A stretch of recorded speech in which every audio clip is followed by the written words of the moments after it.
Aha. Okay, so here we are. Hi.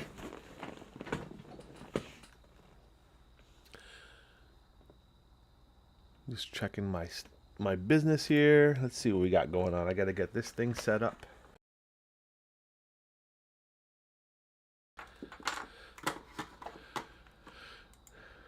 So I started.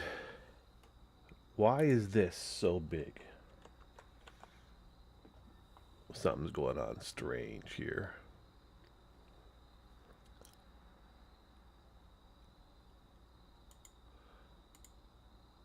Why is the resolution so crazy on this thing?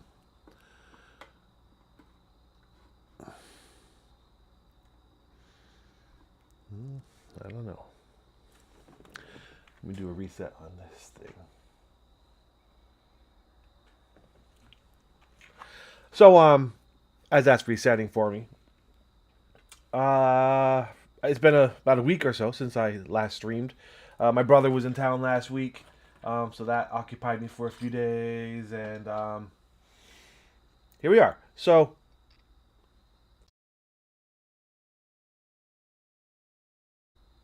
uh, organizing and cleaning up my terrible mess that I have here. Oh yeah, and yeah, he was here Thursday. Let's see, we went out for pizza. Anyway, so talking to my friend Matthew Box, who's one of my frequent viewers here. Um, I kind of finalized my list for the Blood Angels new codex. And one of the things I've kind of come up with is I've taken out all of these Vanguard vets. Because an idea that we had, and he got it probably from Blood Angels Commander or somewhere. Let's see now. Nothing really new per se, but um, a good way to use. I don't want you to do anything of the sort, computer. A good way to use the command squad there, the company heroes, and the captain. So he play tested it in a game yesterday, and he was telling me about the results and just how punchy and devastating they were. And what he used was he said that he assaulted um, an Eldar bike squad with a Farseer. I mean, definitely not the most killy, punchy of units, right? Not super survivable. But he said that he killed the entire squad, 10 bikes and a Farseer, on the charge with just the captain. So wrap your head around that for a second. Uh, he dealt 22 wounds. I need Max to get, or Matt, are you here now, Matt?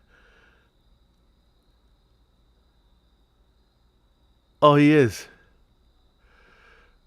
Oh, I can't. Yeah, hold on. I gotta get set up here so I can read. I can't read from across the room. I see your chat popping up, but I can't read it. Hopefully, it'll still show here when I log in. I had to restart my stream computer here, the one that's close enough for me to see.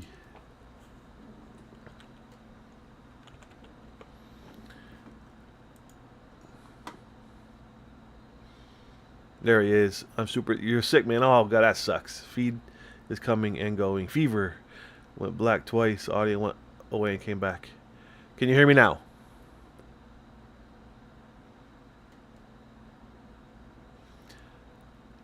Yeah, it's. I don't know what that is. I don't know. Yeah, I see that. That's frustrating.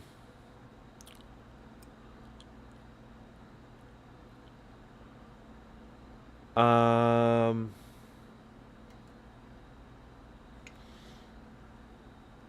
this is frustrating. Hold on a second. Let me see what I can do here.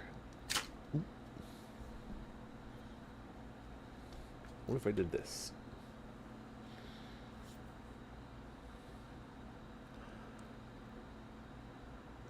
I just flipped the camera around. Did I lose my feed? No. What is this?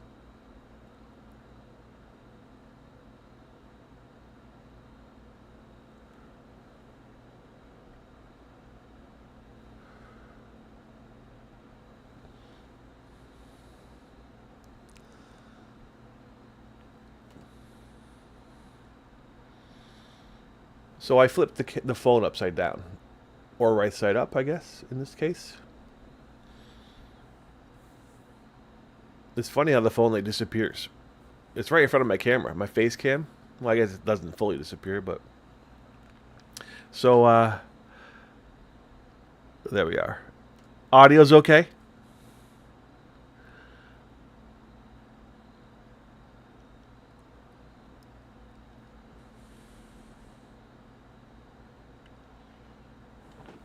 Take off my ID here. All right. Okay. So yeah, still trying to get used to that thing. Still trying to work on my setup here. Oh, let me get on my YouTube stream so I can see people there.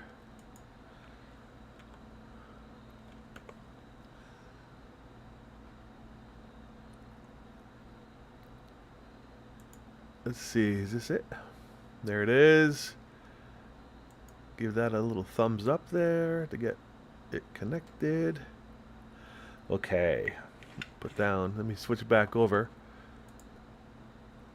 Audio. Okay, here we go. So, yeah, so Matt here in the chat was talking about his results with the a punchy Blood Angels captain. Oh, and there's an ad. Stupid ads. This at least looks pretty cool. Oh.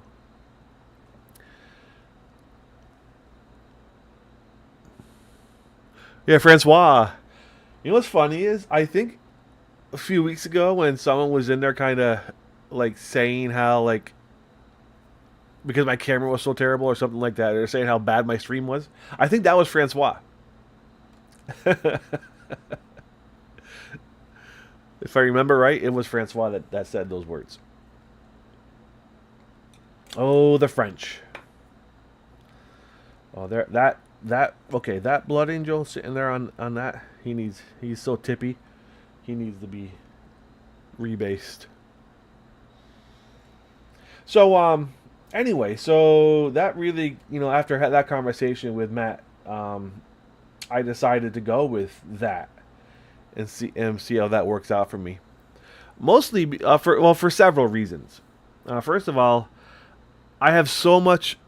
Another minute of ads here, huh? Jeez. There's only supposed to be 3 minutes, so hopefully this was about the full 3 minutes that better pop up on this screen. Because I have it set for 3 minutes per hour, so I don't know if there were. Yeah, and there was pre-roll ads. Okay, so pardon my sniffiness. I get sniffly around this time of the year. So, okay, so yeah, 9 attacks, sustained, 3 lethal. So, you were re-rolling your misses, right? Because they were your oath target?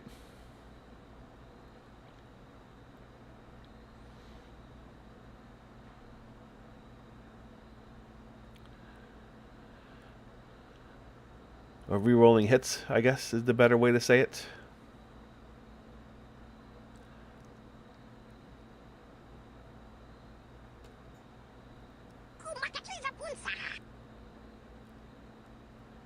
Emily May subscribed. Aw.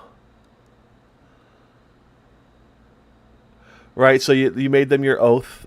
Emily, you get the heart Jawa. Uh-huh. Right, so you made them the oath target, and you fish for 6s, which is perfectly fine. I only do it against the tryhards myself. So that makes me so happy that Emily May. subbed. Thank you, Emily May. Right, so they were oath. So you re-rolled your hits, and you re-rolled everything that wasn't a six. So because those sixes give you every six gives you three more hits, right? So and all those sixes are auto wounds, but not auto devs. So then all those extra hits that you roll, right? They give you a chance for the dev wounds. So with all that craziness, you laid out 22, 22 wounds, right? That were negative 3 AP.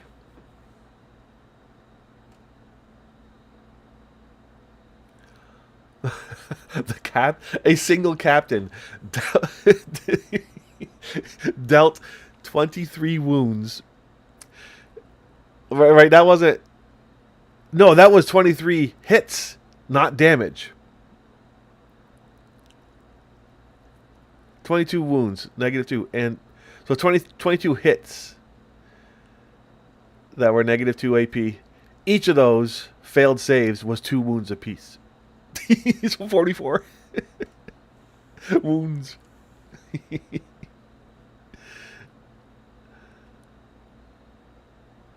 That's great. So that anyway, so that just made that whole 10-man bike squad with a Farseer just disappear, and that has got to be demoralizing. And I was just with the captain, not including. Yeah, I know that Jawa Cackle has returned. That didn't include the lieutenant and the rest of the company command squad there, the company uh, champions or whatever they're called, the Emperor's champion with his precision attacks, which he didn't need because everything was dead. So, and that's those one, two, four, six guys coming out of an impulsor. So the whole play, my army is going to have all these death company, 2 10-man death company squads, each led by one of the characters. It's going to have 3 assault intercessor squads, each with a chaplain connected to it. The Sanguinor coming down is going to have, and then everything else. I've got a scout squad, an outrider squad, the impulsor with the company heroes in it. All that stuff just running around taking objectives.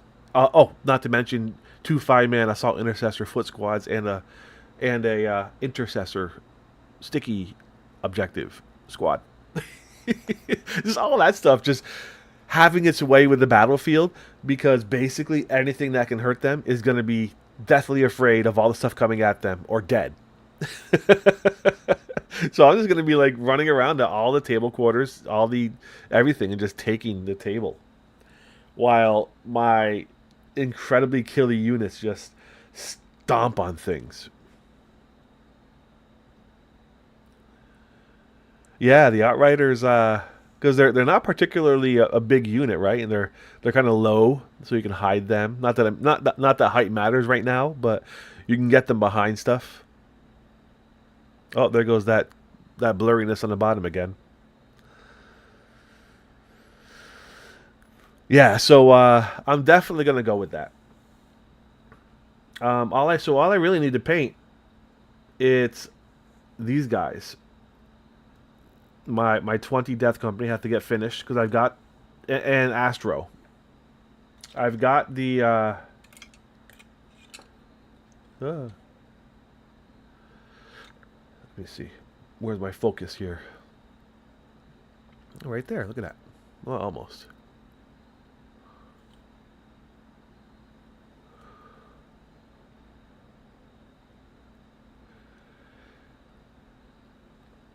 Yeah, the impulse. Anyway, yeah. So and then once the impulsor, so basically it'll on turn 1 it'll move up into position because the guys coming out of there have like a 22-inch threat range or so to assault. So they're gonna get out and assault whatever they want on the table, and with all that killy punch coming at you, It'll be pretty epic. You know, so you're gonna have to deal with all that, all my saltiness, all of my Death Company, along with those 5-man intercessor squads with chaplains just throwing out 5 or 6 mortal wounds before they even attack. Each of them, each squad, 3 of those 5-man squads hitting a whatever they want, just killing it on the charge with the mortal wounds. Yes. Yeah, I first got fully enjoyed that unit last at the last tournament I played, where they just wrecked the house.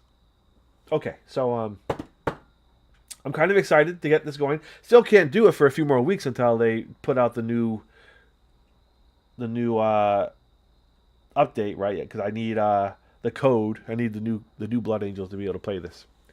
So that's the plan anyway. So let's do this. Let's get some guys off to the side. I still haven't decided what I'm going to do with Astro yet.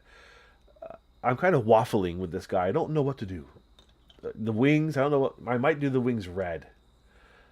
I don't know. I got to really think about him. The first time I painted the Sanguinor, and that model won Best Painted Single Mini at the Nova Open that year. I did was my non-metallic. It was my first attempt at non-metallic gold, and I basically painted that thing in my head for weeks before I touched it with a paintbrush. So the point is that that's what I'm doing now with Astro. He's just sitting there. I think that this thing was toast, wasn't it? Let's see. And I'm thinking about him at all times, just kind of figuring out what I'm going to do with him.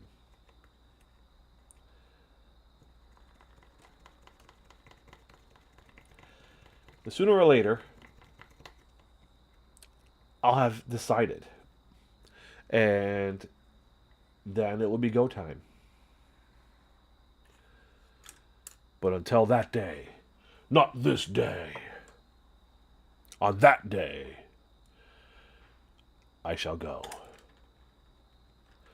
I'm not ready yet. Like for Lamar, it wasn't go time until it was for him. Because I had to think it through, what I was going to do. Where is he? Is he here? There he is. Right? So, and then once I decided, it was pretty much time to go. I still need to go back in and touch him up here and there and add a few more highlights, like the blood drops and all that. But pretty much he's done. And this was after all the thought I had put into painting him before I started.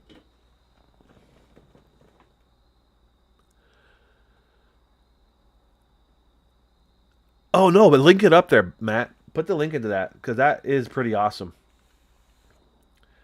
I should contact them and ask them to give me a free set. I will plug the hell up because they are. So there's this. Like you can either get the STLs right, or you can get the actual 3D prints from them. If I remember right. Okay, I'm about to put my lookers on, so I'm gonna be off. I can't read chat.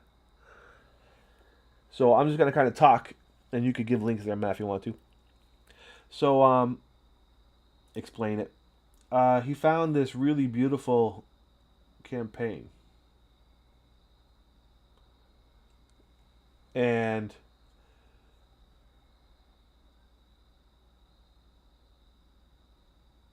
if I'm flapping my lips here while I try to paint, then I get messed up. So it's a third party 3D printed Blood Angel bits. So like angel wings and eviscerators and shoulder pads.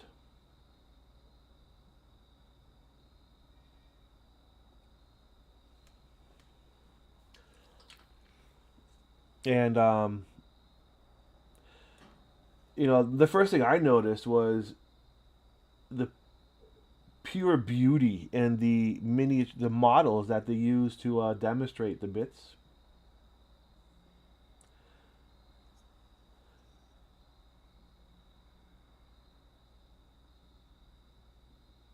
painting well beyond anything I can do. But the bits themselves were just remarkable. Now, I'm not really one for third party bits.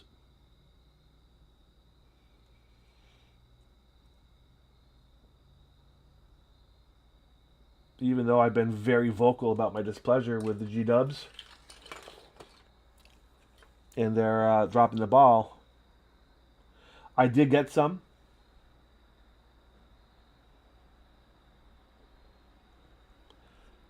Eviscerators from a third party company.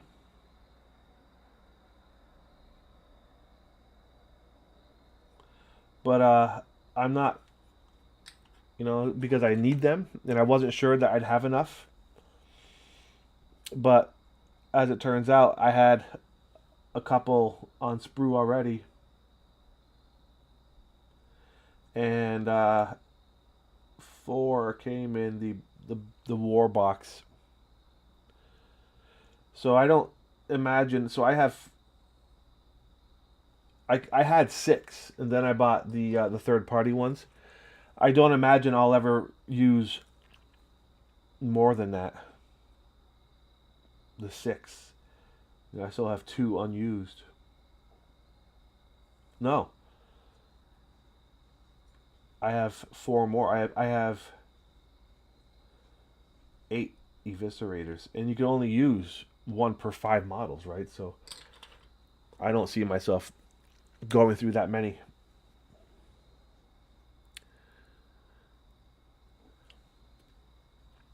I would get the actual prints because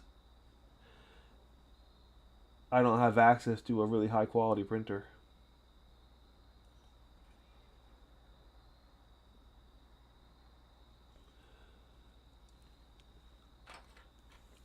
I have been printing bases at school. The district purchased a couple of 3D printers and new ones. So I've been testing them out. I am gonna have my kids make bases actually.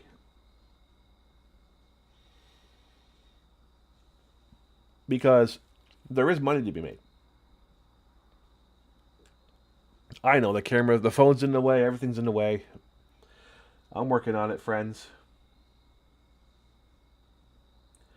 One of our goals where I teach is to equip the kids with the skills they need to kind of make money out of high school without having to go to college.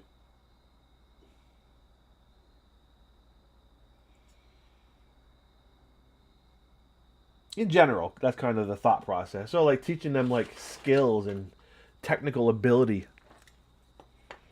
is just as important, at least, as like the AP classes.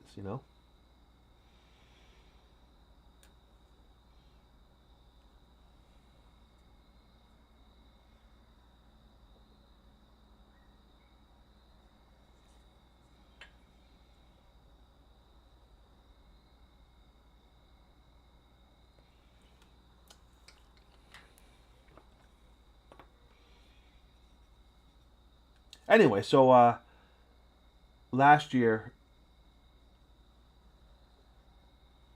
I kind of started teaching the kids how to do that, how to make bases.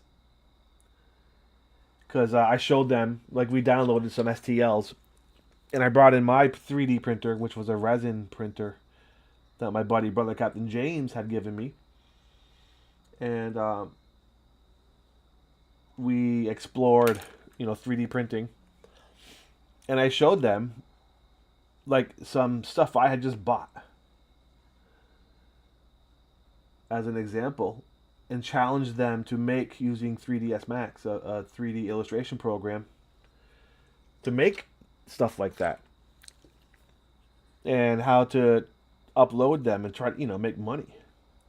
Yeah, you sell it for $1, and like, what do you mean? How are you gonna make money off that? I'm like, what's $1 times 20,000? So like, oh,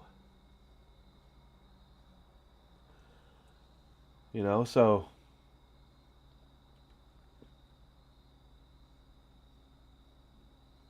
digital content costs you nothing once you've made and uploaded. No overhead, no shipping, no time. Anyway, but my 3D printer crapped out, and the school finally bought a couple of nice ones, so we'll see. That's a whole lot of talking. I kind of lost my train of thought. Oh, third-party prints.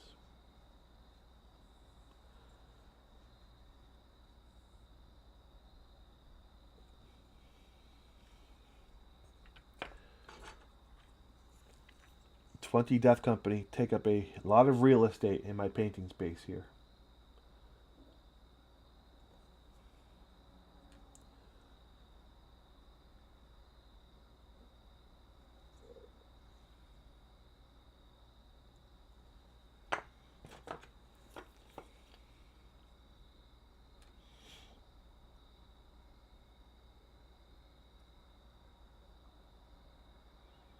I'm kind of torn between precision and letting it kind of bleed out.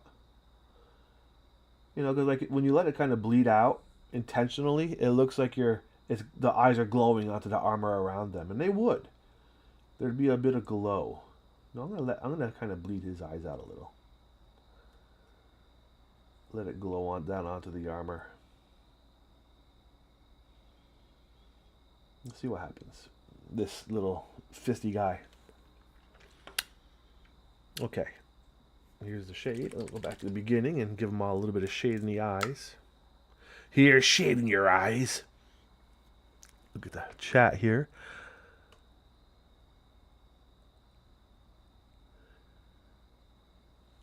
$80,000. Yeah, see, well, they got the skills to make them though. That's the skill level there. I don't have that kind of skill to make those 3D models that they're making.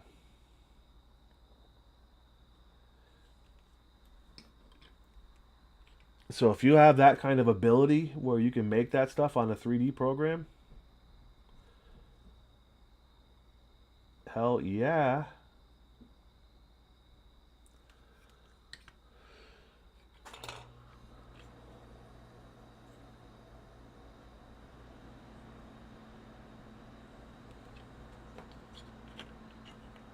I can't stand those bases. Well, I called GW customer service today, and at the end of the call, when he asked if I had anything else, I should have been like, "Well, actually, I do." But that guy wanted nothing to do with that conversation.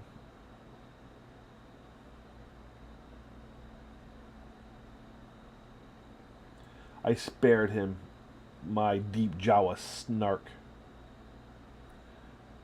It wasn't his fault that I'm feeling snarky. Adding a little bit more shade to his fingers on the power fist here.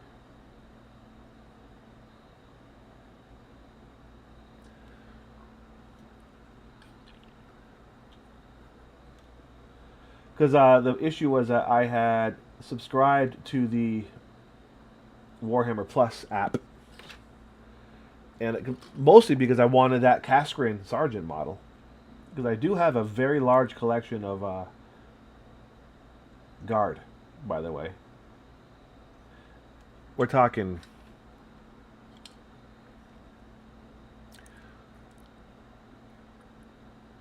five to 10,000 points worth of Guard, just sitting around, waiting.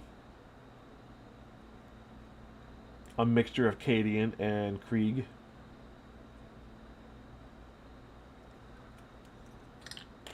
Jawa Guard.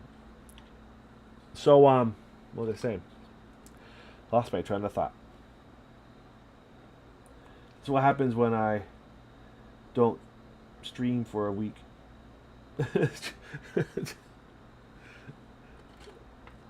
I have so much to talk about. It's like mouth diarrhea.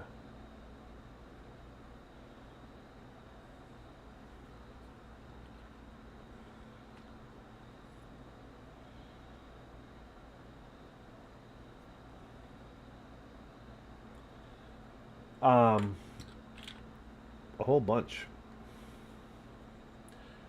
Like Forge World Krieg.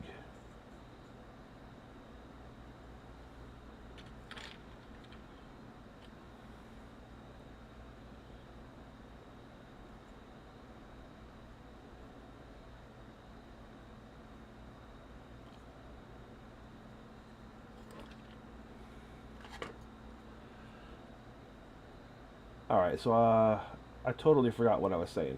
Matt, help me out. I think I was having like 3 conversations with everybody at once. Feel free to send me down a road of thought. Help me remember.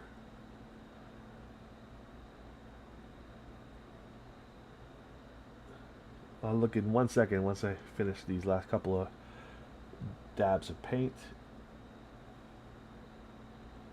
If is my camera too zoomed in? Am I missing the action here? I'm not really looking. I'm just kind of going.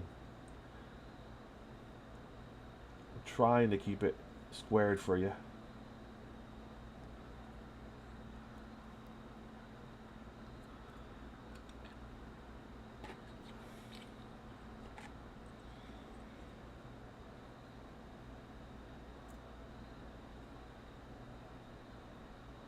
Okay. All right.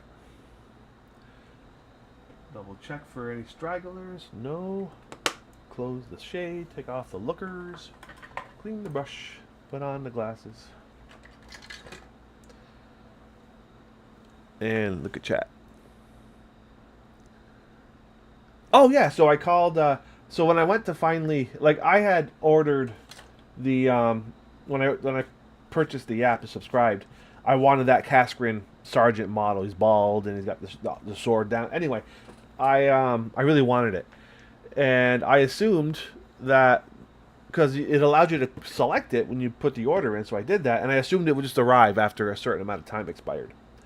So then I remembered it had been probably 8 months or so since I did that, a few weeks ago, like 2 weeks ago. So I went looking, and it turned out that what I had to do was, at some point before September, go in there and finalize that selection, which I didn't do.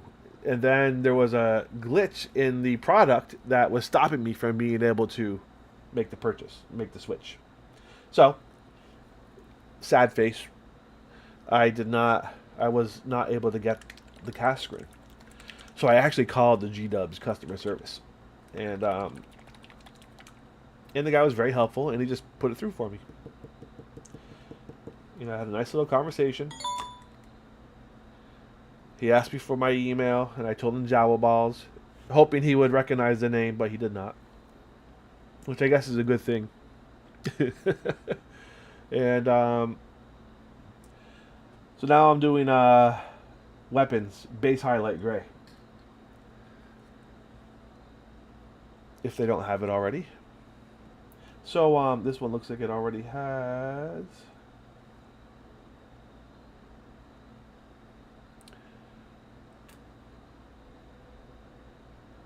It's frustrating when my phone goes off while I'm using it as a camera.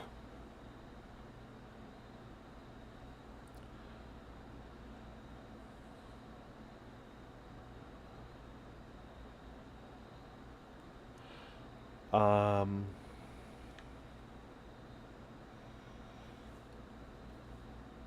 yeah, that one's done.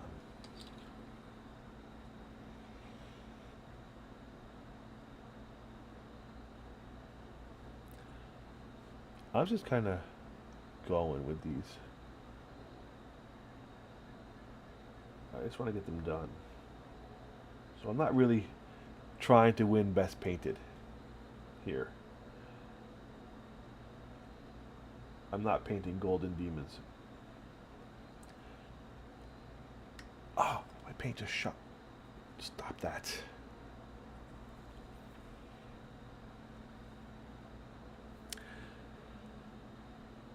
So when he asked me at the end of the conversation if I had anything else I wanted to say or any concerns, I was like, well, I thought about messing with him.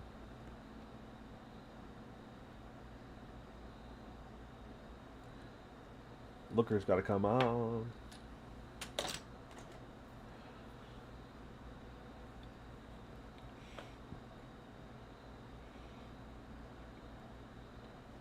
But pretty much everybody thinks that they're a comedian when they're talking to customer service. I can only imagine how many times a day that poor dude rolls his eyes.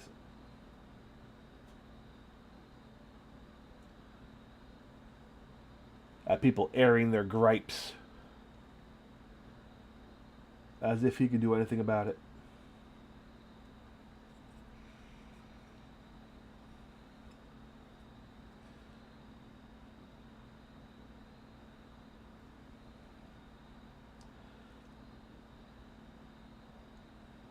I would love to see one day though if anybody that mattered actually watched like my rant about it. I almost get the sense that like streamers are afraid to really say anything. Influencers, whatever. Are they? You know, do the guys like Blood Angel Commander, who has a lot more, you know, exposure than I do right now? Does he ever call it as it is?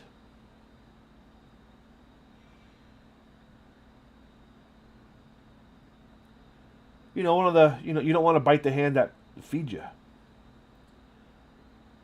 So you really got to be careful. But my mentality is ain't nobody feeding me except for Matthew Box.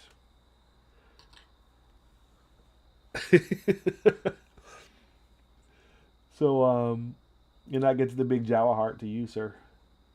But I can't tell if that thing is a intended detail or like a miss sprue bit. What? There's a soap commercial that I look up.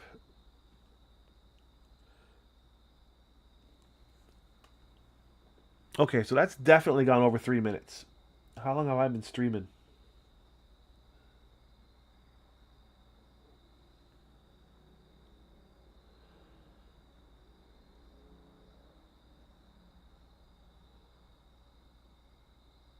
There shouldn't be that many.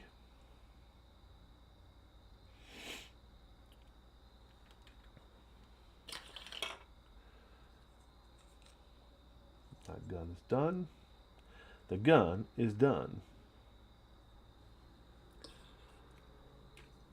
The plasma gun. Chainsword.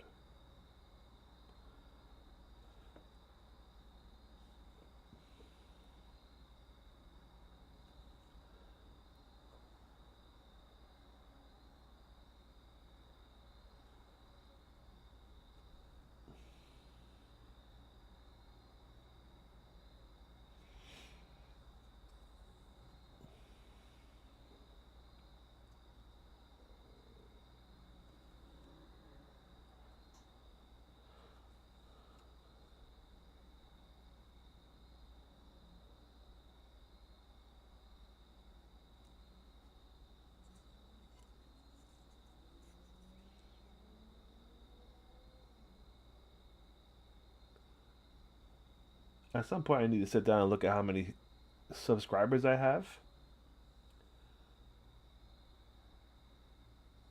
Because when I hit 20 active subscribers, I'm going to do that giveaway.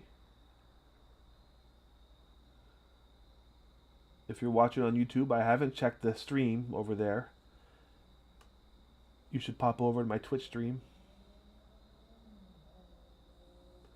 and smash the follow. Don't forget to like and subscribe. I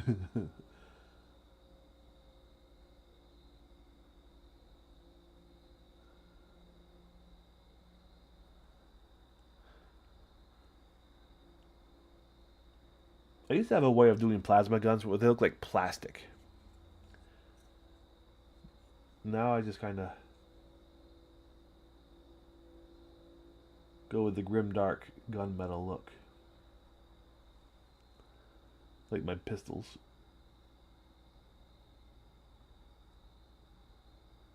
Man, the crickets outside are crazy loud.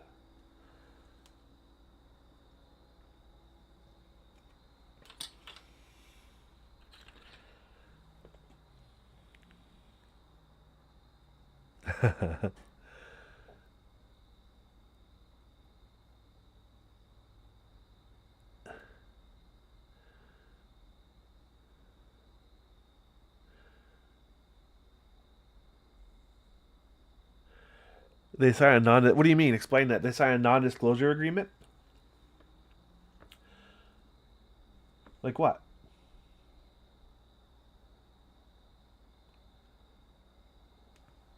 Explain.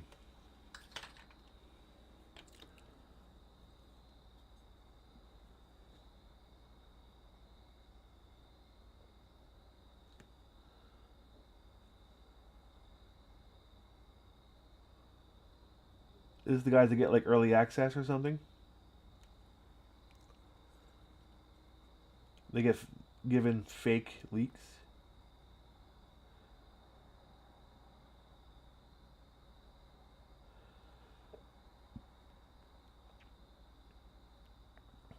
And don't get me wrong, I really enjoy Blood Angels Commander. I'm not criticizing him at all, by the way.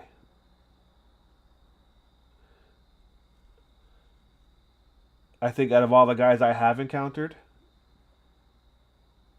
I enjoy watching him the most.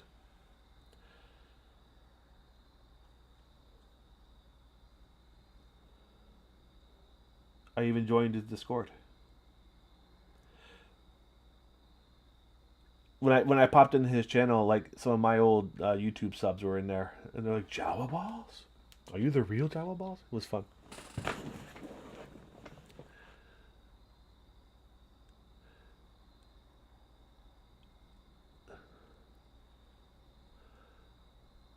Ellie Mae, I can't see what your little. Oh, that thing's cute.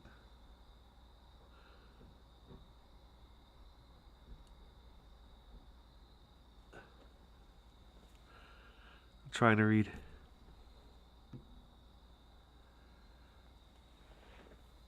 Well, that's one of my only criticisms of him is that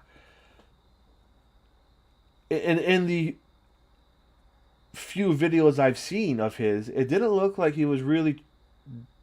I didn't understand what he was going for with his competitive list. I didn't really get it because it didn't look like it was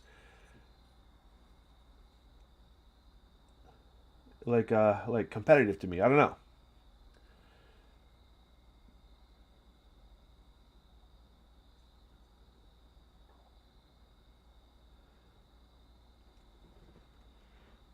I was sitting on my left foot and it totally fell asleep. So right now it's all tingly.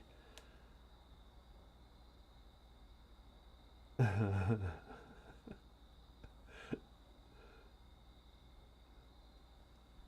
just had a thought about appendages that fall asleep that I won't share. If you're a Gen Xer, you know what I'm talking about.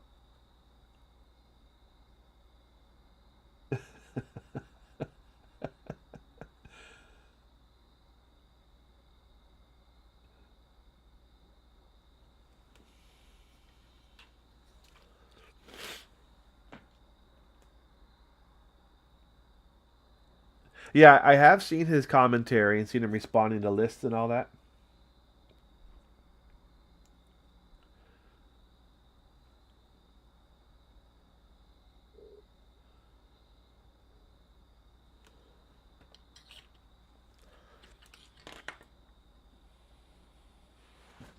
Yeah, I figured that he was the guy that you got that from. The company heroes.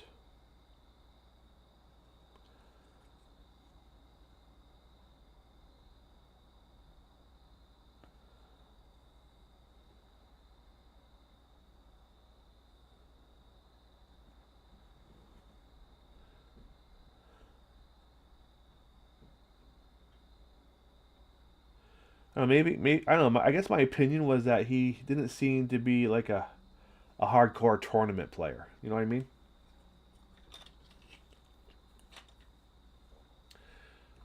But I'm very likely and probably wrong.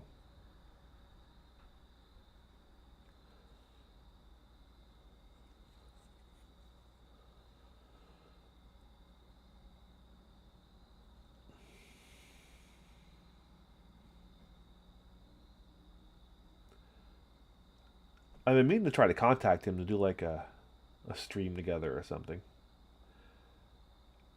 Because I'm at the point now where like I want to get a hold of Mini Wargaming Dave and get him. Because like way back in the day, I used to do that. I would like introduce people on my channel.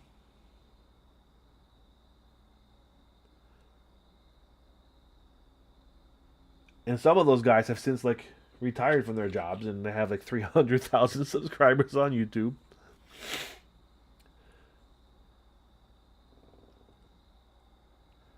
You know, so like a little push would be helpful from guys like that. I get, you know, for bringing back the Jawa.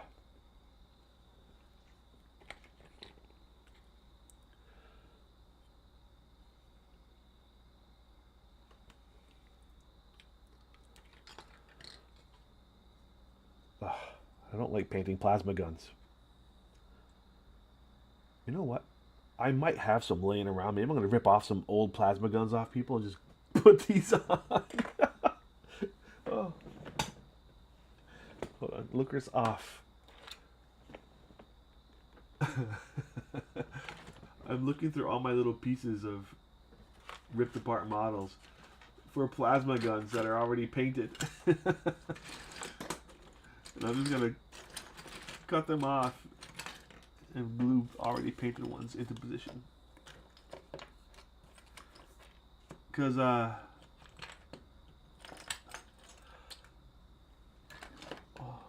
come on, give me some plasma. Ah.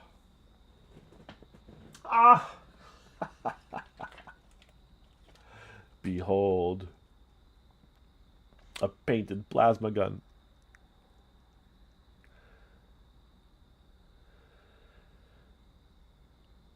See? That's what they look like. But they're so little. This one's itty bitty. Let's see.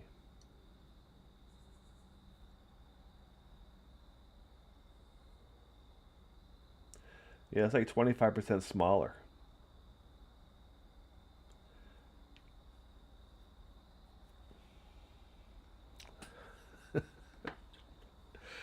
I think I'm gonna have to use that one. This plasma gun is so huge compared to this little guy. Look at it.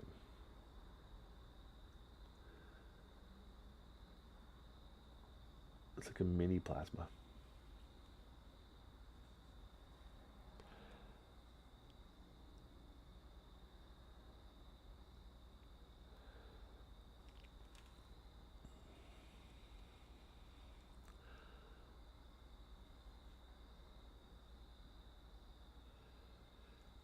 No, you won't see the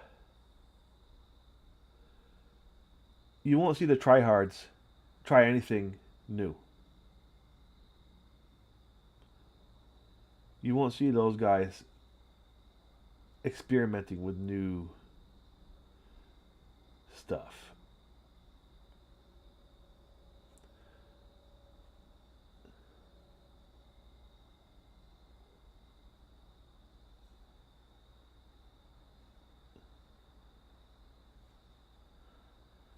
Am I off camera? Oh, you can see me painting just the gun.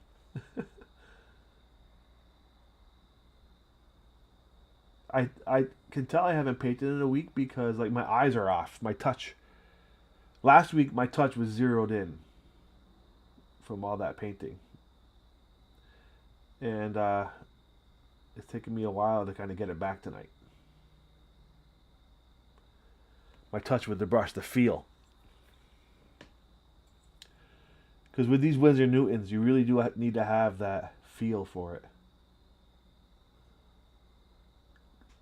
The bristles are so unforgivingly soft.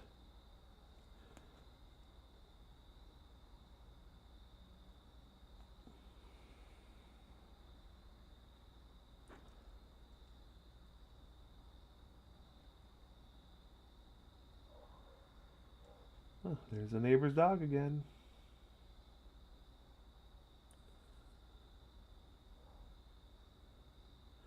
Yeah, so I want to try to reach out to like Blood Angels Commander or like Mini Wargaming Dave.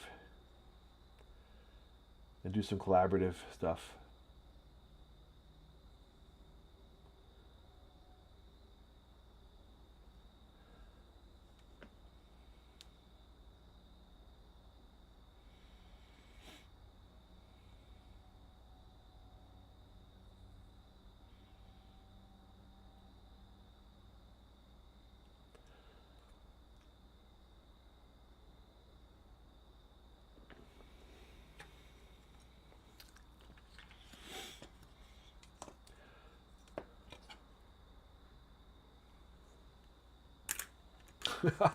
I'm doing it.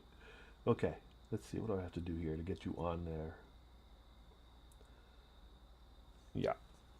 Where's my super clippers?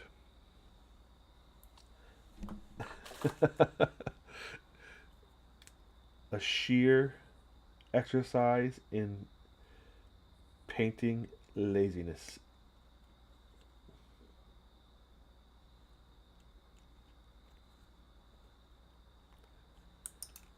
Hand removed.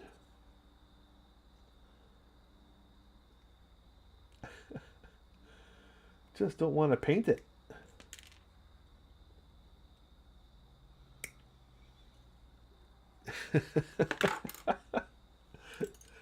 Nope, not gonna paint it. Plastic glue. There's the plastic glue. I totally did that. Just recycling old painted stuff.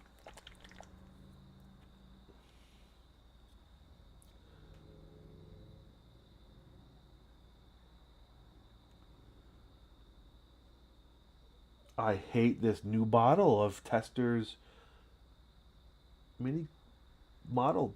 Ugh. Is it stuck in there? Yeah, it's like dried up in there. See if that got it.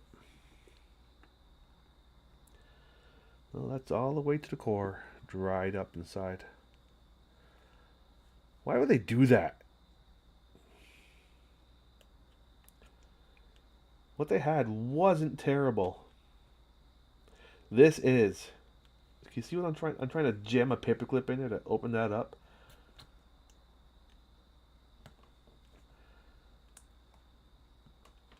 I can't get through. I smell it. There we go. Got some.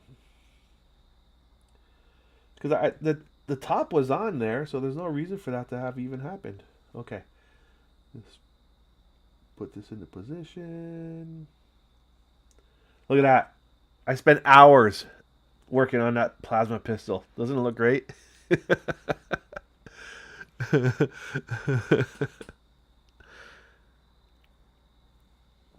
Let me see if I can move my camera over a little bit. So again, it's not totally blocked. There it is. That is first class right there, my boy. Look at that.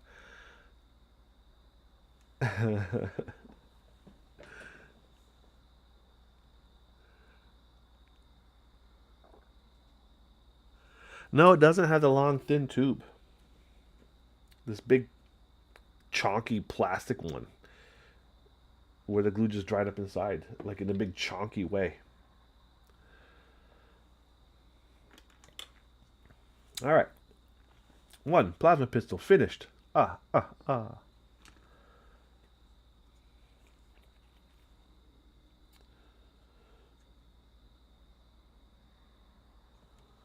Get back on cam here.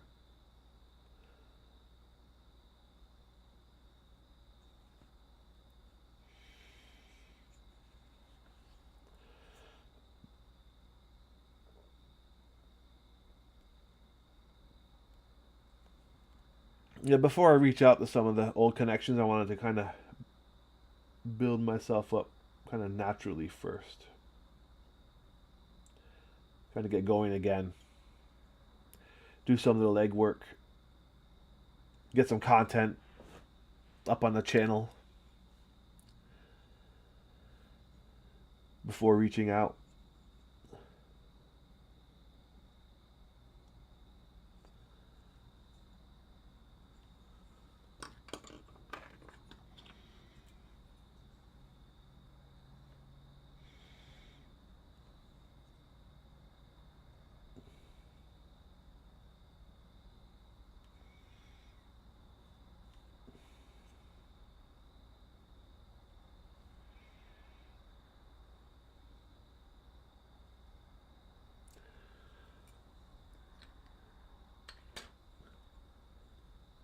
Nice. I love it when I pick one up and it's done. You, come here.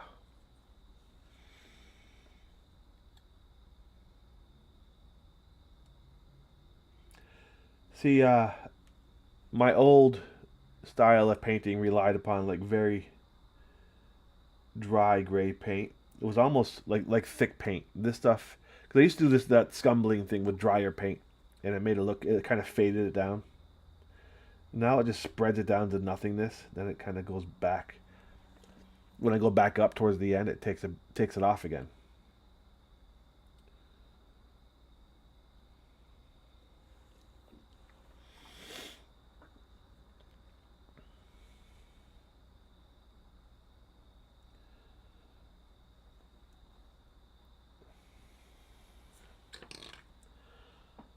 I think that's everybody. All right, I'm gonna go take a quick look for any more painted plasma pistols. The PPP. You're done with PPP? Put the glasses back on. Oh, look. Dig through the pile of stuff over here.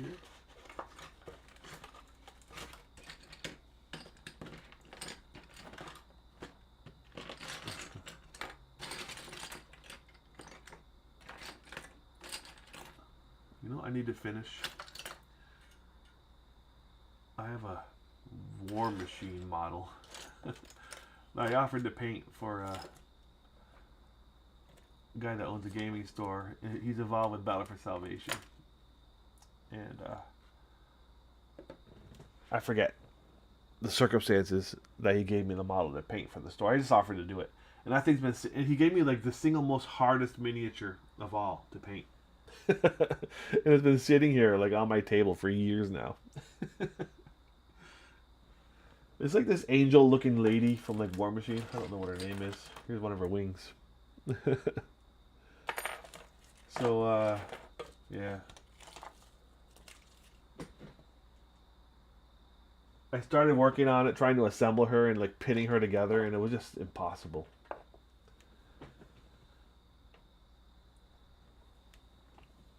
Okay, I'm gonna look over in my other station real quick for another plasma pistol. What's that? What's that? They are not plasma. I doubt I'll get lucky again.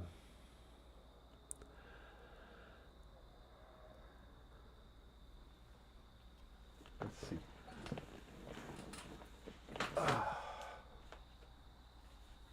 It's good to get up and move anyway.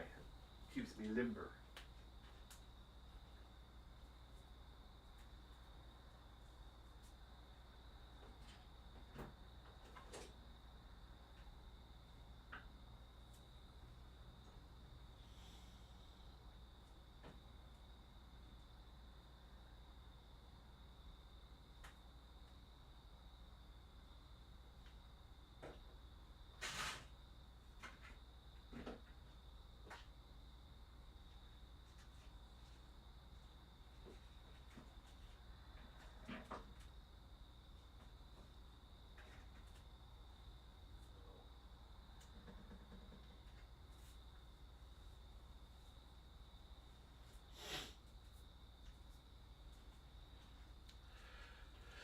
No, that's a negative.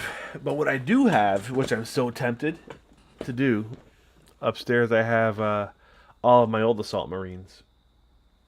My firstborn assault marines, which I plan to give away for the giveaways, and they've all got really beautiful plasma pistols, 2 per squad, 3 per squad, right? Because you could take 2 plus the sergeant.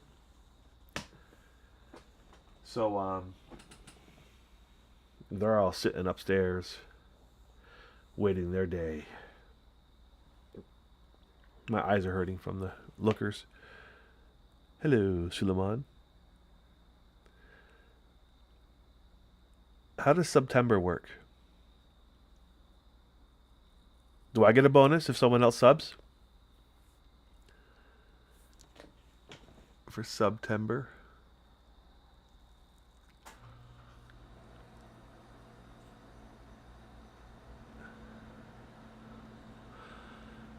Oh, come on. What do I get?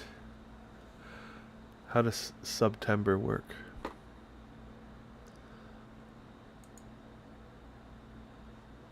Save up to 30% on new subs until October 1st. Twitch as a thank you from Jawaballs. Twitch benefits, one custom emote. You get a sub badge, a cute little Jawa. You get a monthly free sub with Prime Gaming.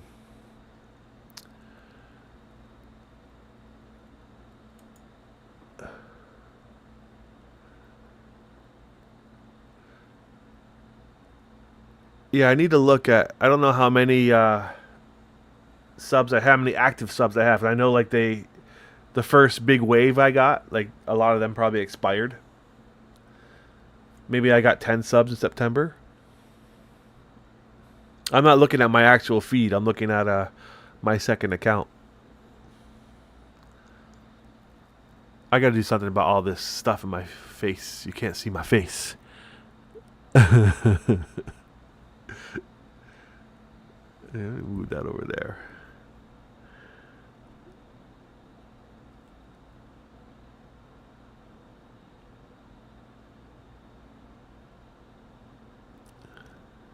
So tomorrow's the 31st, so I have until Wednesday.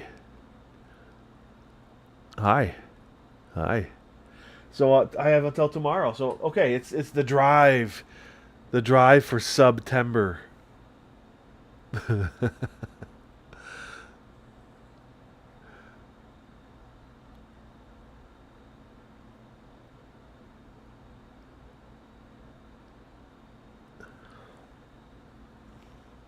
Hey Kemplar. One of I think you Kepler was the first, if I remember right. The first subscriber.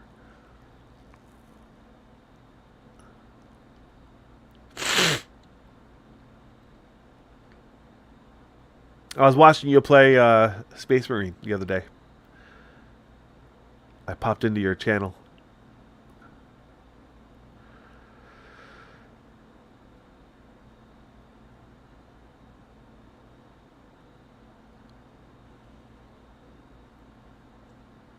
Yeah, so what I need to do is I need to go into my subs and the founders badges, right? Because for people that have I still haven't finished the campaign. I haven't really played that game in a while. For people that have become inactive and gone away, if they have like one of the founders badges but they're not really partaking, I would remove them and allow someone else to have that badge.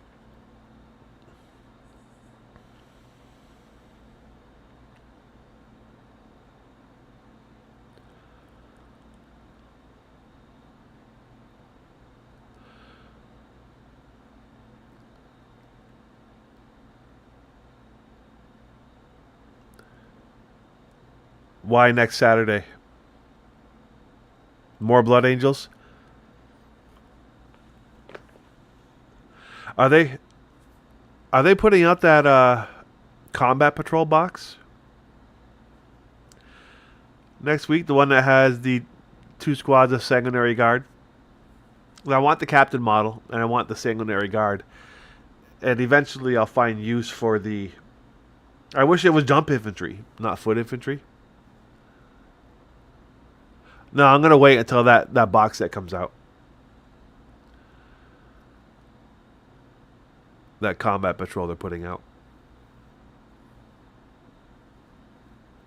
because that has everything in there that I will use. 'Cause I need like 15 more foot infantry assault marines, the 2 squads of Sand Guard, and the captain. I think that's all that's in there. It'll probably and I want the it'll probably have the stickers, the decals. Anyway, okay. What's next?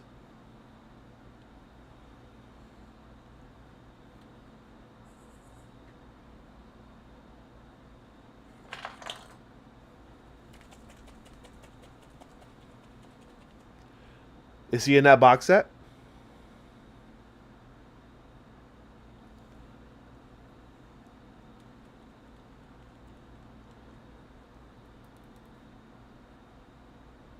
Yeah. Yeah. But I'm not getting the Sanguinary Priest. I refuse. Because I'm so angry that they took away the jump pack. I will not do it. They're my single most beloved model to convert. I'm not big on making conversions, but I always loved making those guys.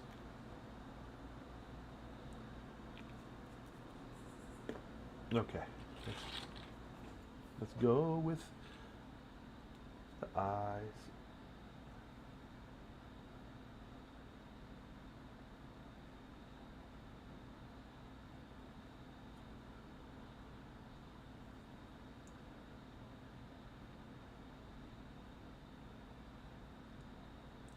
Looks like Matt Box kind of faded away. He was sick. Ah, another ad.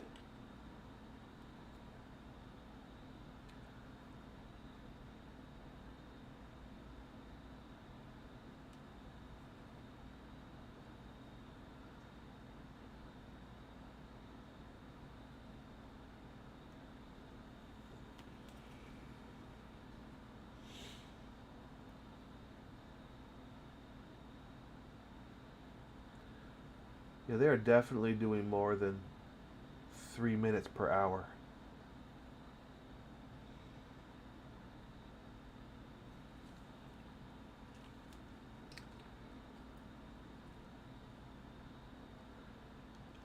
Oh, I just realized that it's upside down for you guys.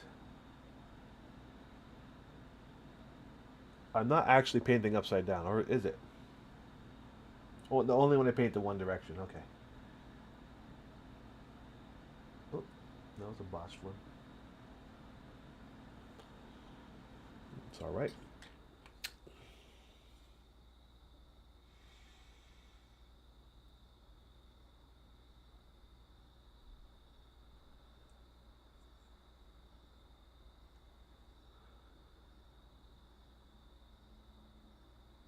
Yeah, I want to paint tomorrow, but I'll probably be a little busy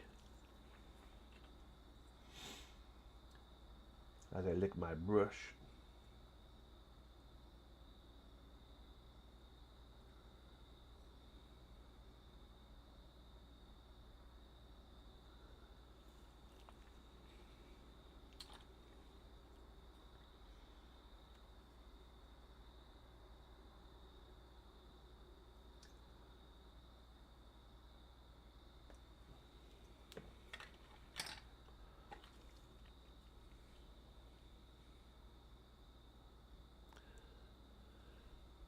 I'm not a big fan of the face. I think that the model itself looks too angular. I like the more organic look that the old generation had.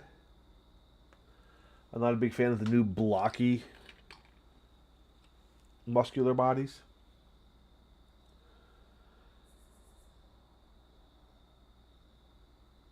And I don't like his face. I don't like the sanguinary guards' faces either. I will most likely not use those at all. I'll just be using regular helmets. They look like Mike Tyson.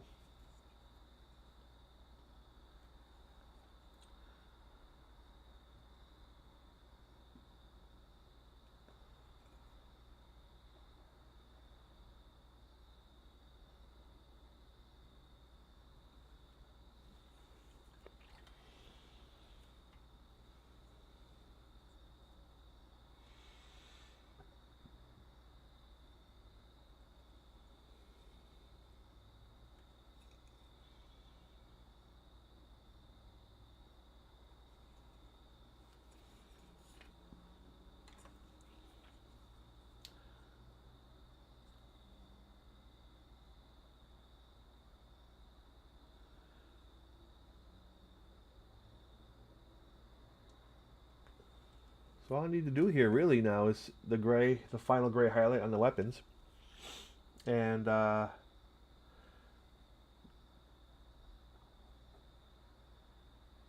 little touch of red on all the red bits.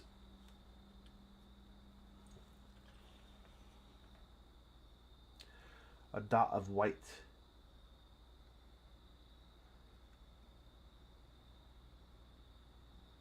on the eyes for the highlight.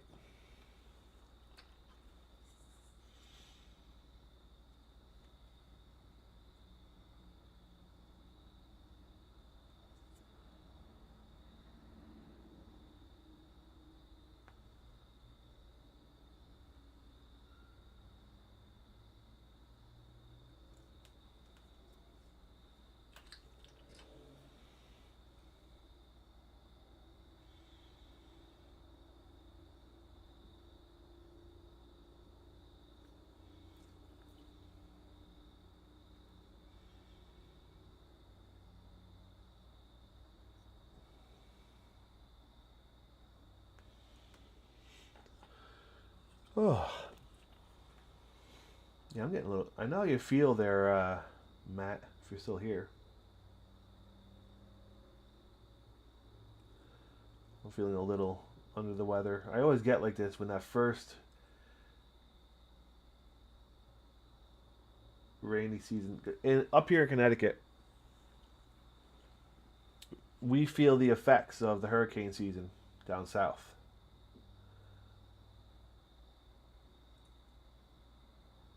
It's a very rainy time of year for us. And I think that that kind of enhances the like the ragweed and stuff where I live. I could totally be wrong. I'm just guessing. But that's my surmise.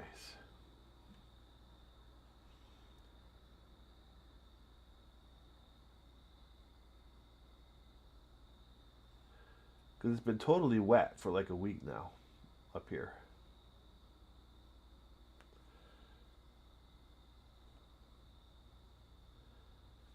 I'm just touching up some highlights of blue.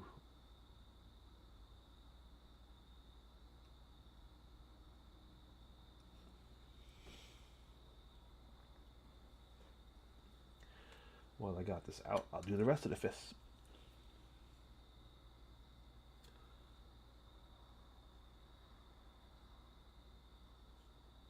Correct me if I'm wrong, Connecticut friends.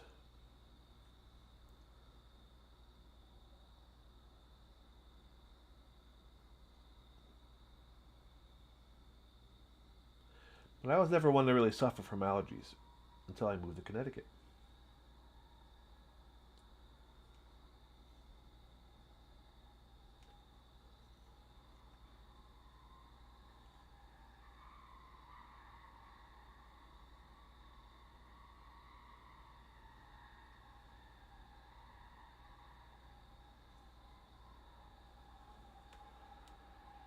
I can hear someone doing like donuts or screeching their tires, whatever they do.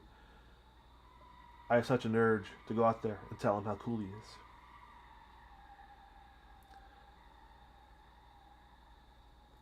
Because that's quite simply the coolest thing I've ever seen.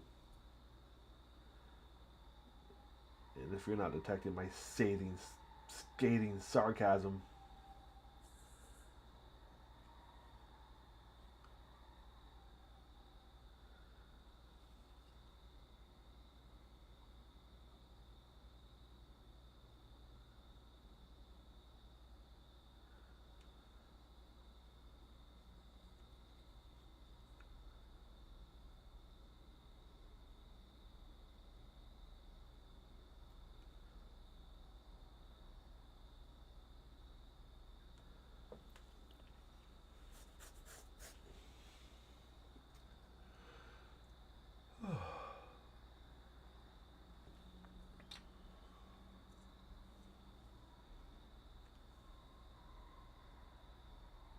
Still at it.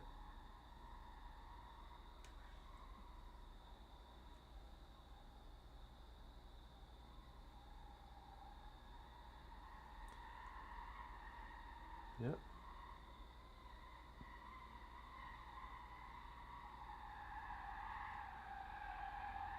Can you hear him?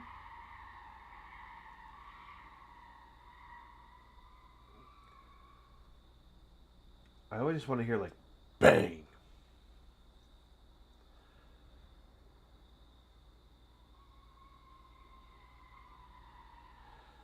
But that would probably mean someone got hurt. So I don't want that.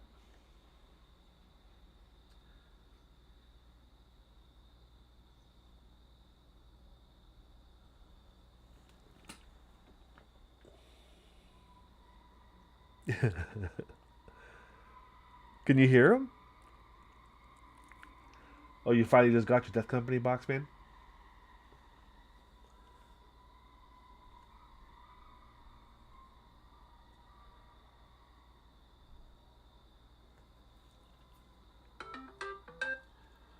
Oh, there goes my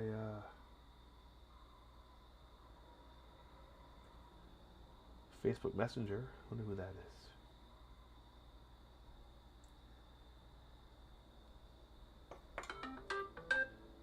Again.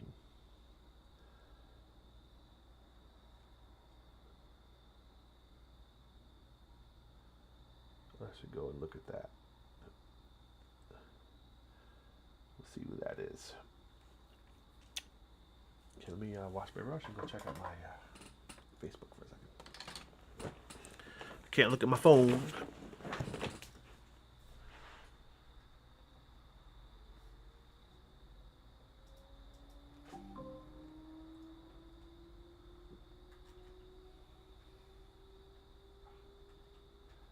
Can't see the keys on my keyboard.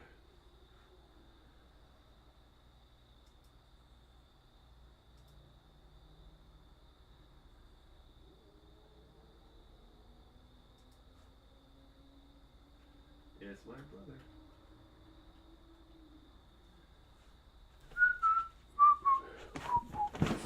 All right.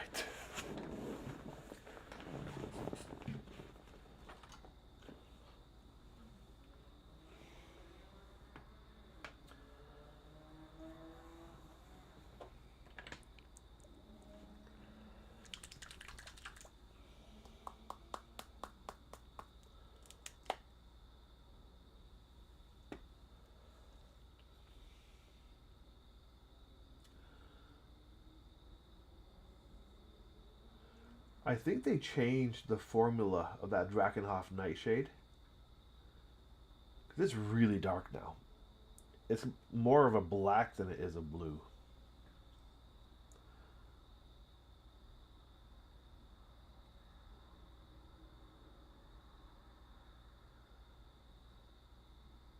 Because it really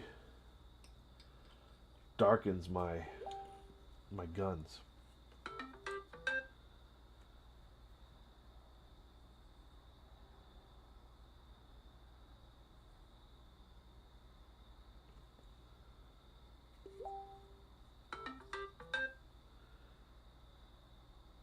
That's my brother.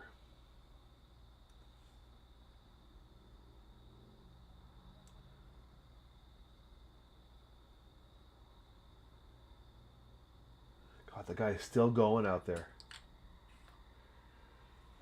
Like, how is he gonna have any tire left?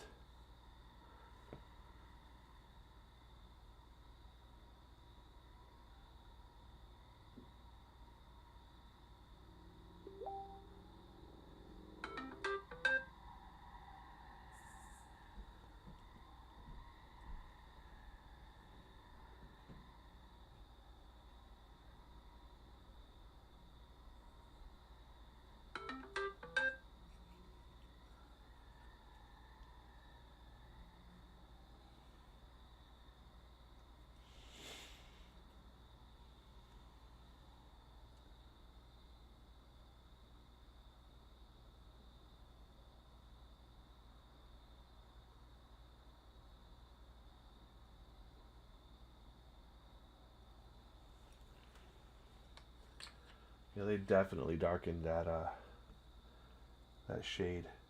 I'll have to start using my lighter blue shade.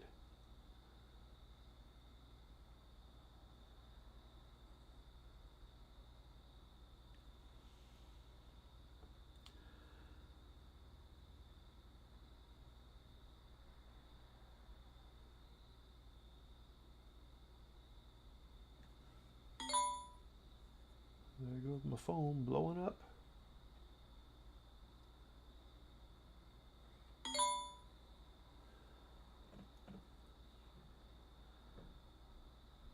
I can't look at the phone, friends.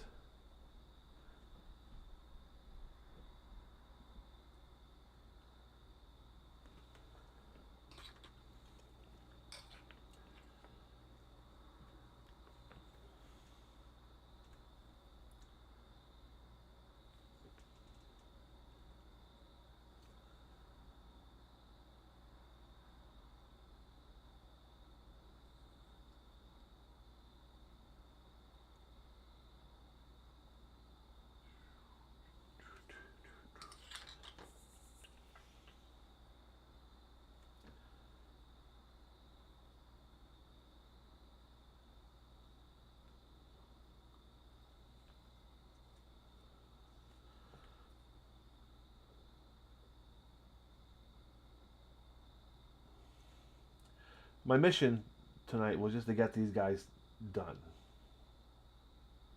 Get them ready for their varnish.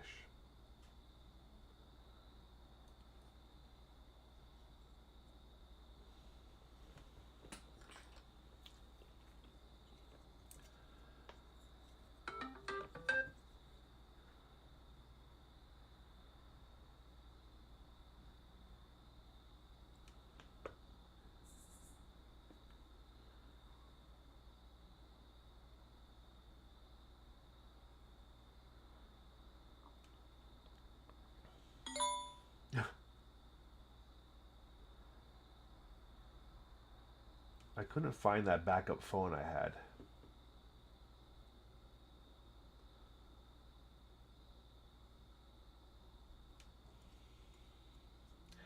Yeah, the Drakenhof Nightshade looks almost black.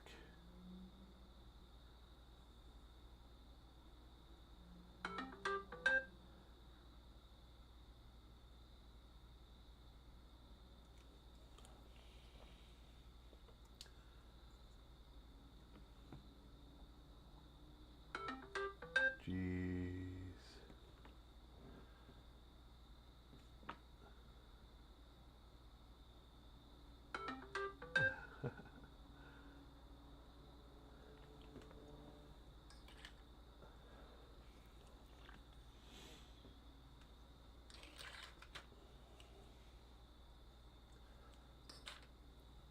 I love finding ones that are already done.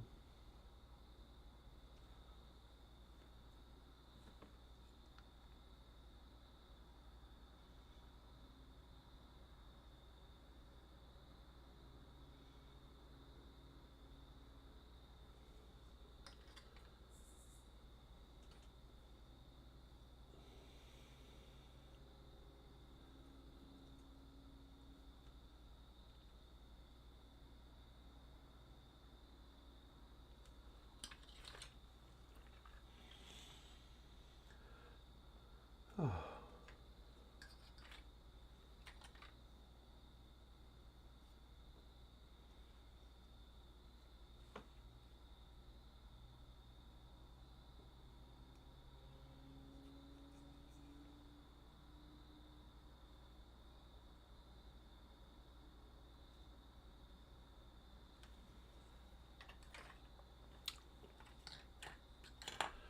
Another plasma gun.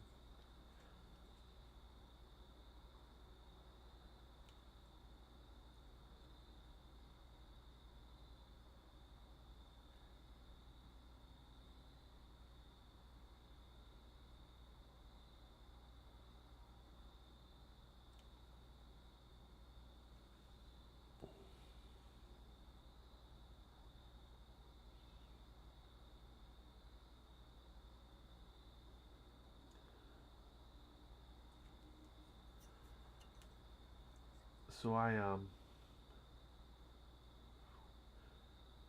don't know what. I don't think I get anything as far as my channel.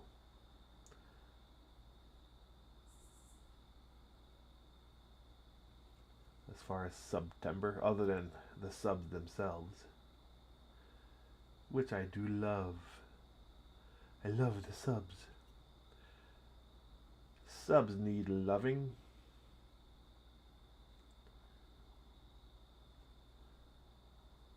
They give their love.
I'm off.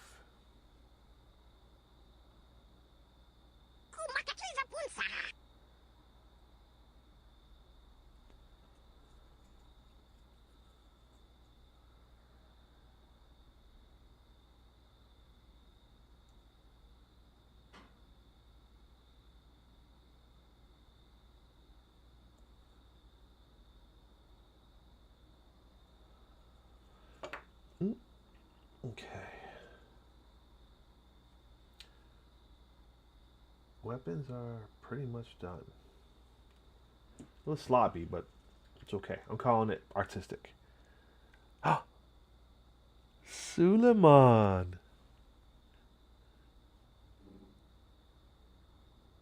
10 of 10. Are you my 10th? Did you just give a sub? I don't know what that means. Hold on. Let's see.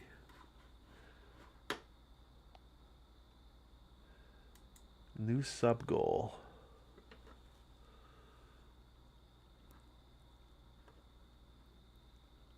And don't forget, I think you get a bonus for doing that. I don't know.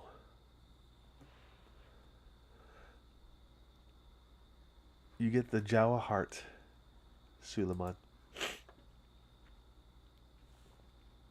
Thank you. Oh, look, there's your little sub badge. See it?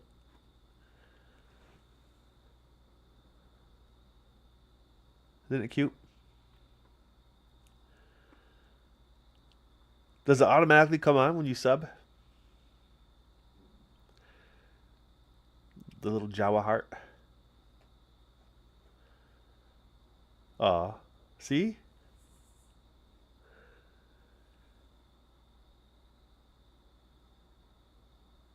Did you know that you get a free one every month through your Amazon subscription? That you can use. Oh, you got the Jawa? Oh, I didn't see it pop up.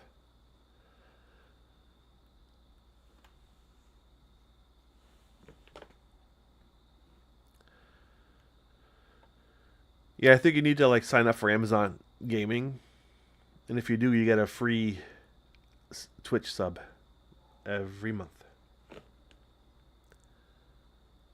Yeah, something like that. So like click on like Amazon Gaming and sign up for the Amazon Gaming account, which really doesn't mean anything other than you have access to like that gaming benefits and all that. And Along with that, you get a free Twitch sub a month, which is what most people use for this. Well, now you know. Oh, my glasses. Okay. Next step. Eyes burning.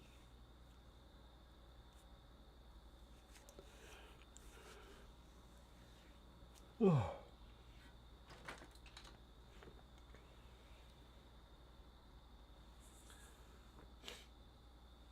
By the way, I will be working on the speeder on Thursday. Just so you know, I had not forgotten about that thing.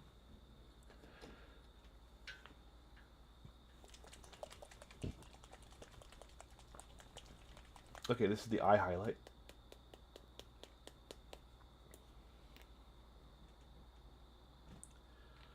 Coming right up.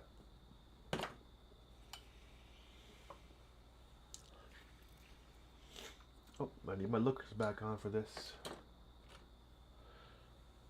I need to be able to see what I'm doing. Okay, I'll be looking at these for a while. Gotta lock it in.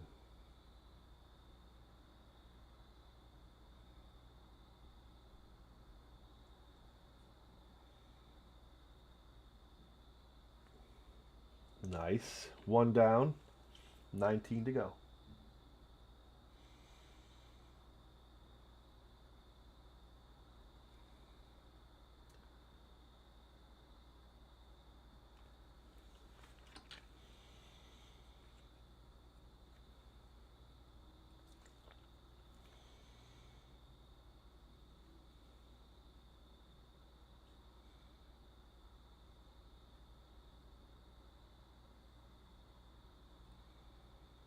Too much.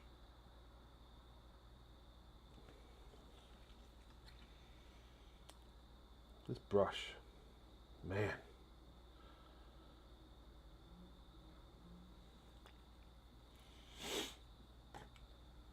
Stubborn.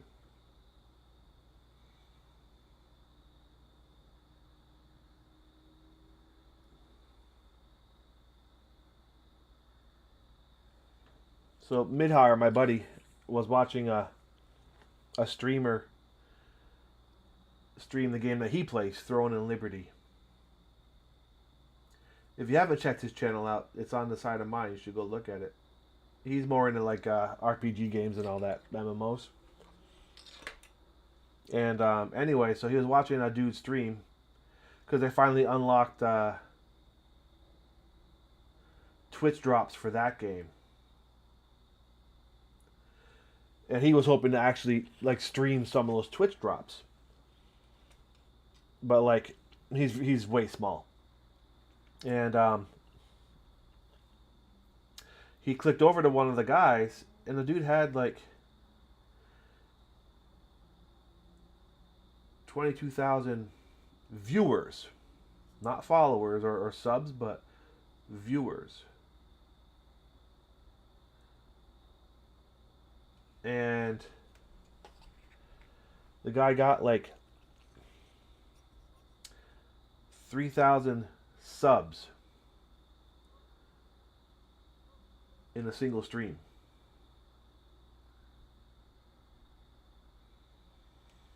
You know, talk about being able to retire and just stream gaming content.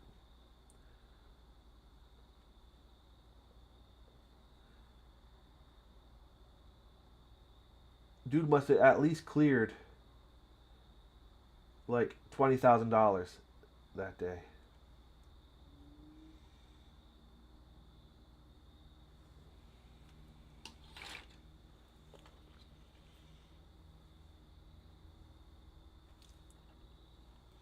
That is crazy. In a day for playing a video game.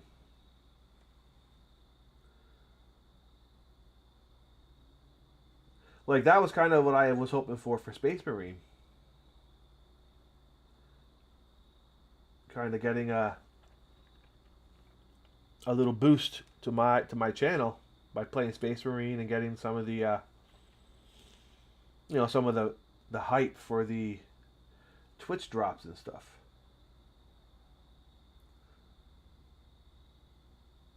But what I realized really fast was that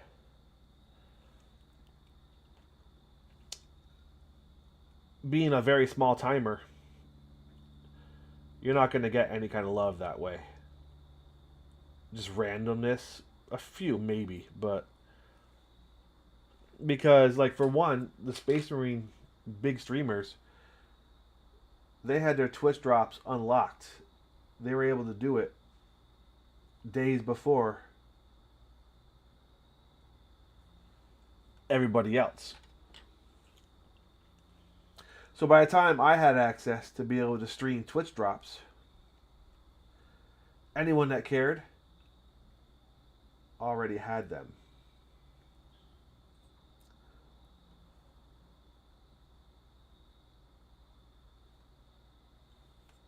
Because that, like, small handful of dudes already had it going for days. You know, and I get it. I don't expect to make or get that level of viewership ever. Because, you know, it's not my time. It is not my time.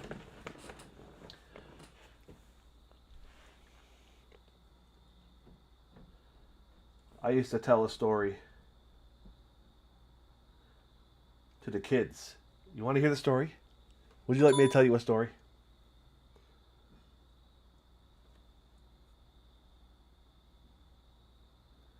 Someone needs to say yes. They want to hear the story. There's only 5 people. One of them is me. I'm not going to tell the story unless someone says yes.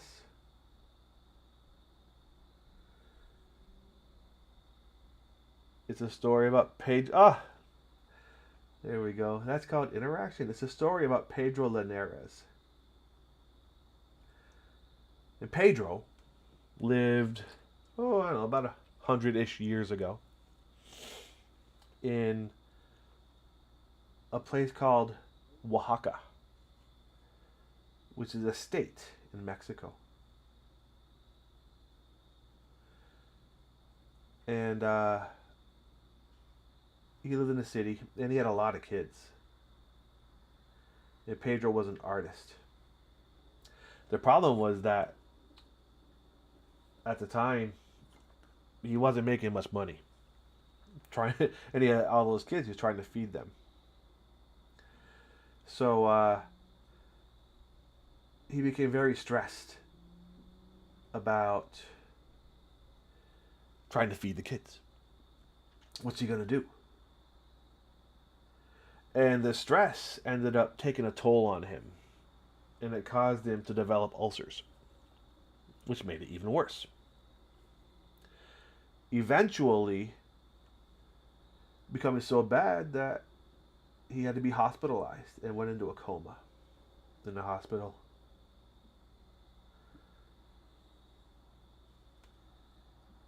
So, in this coma, Pedro has a dream. And he dreams that he's walking down this peaceful, serene forest trail. And it's beautiful. Probably the most peaceful thing he's ever experienced. The leaves are huge and moist, kind of flowing in the breeze, and it's so serene and calm that he begins to forget about where he is and what his situation is. So he keeps on walking, and he starts to think about how much he could stay there forever. So as he's walking, however, down the trail,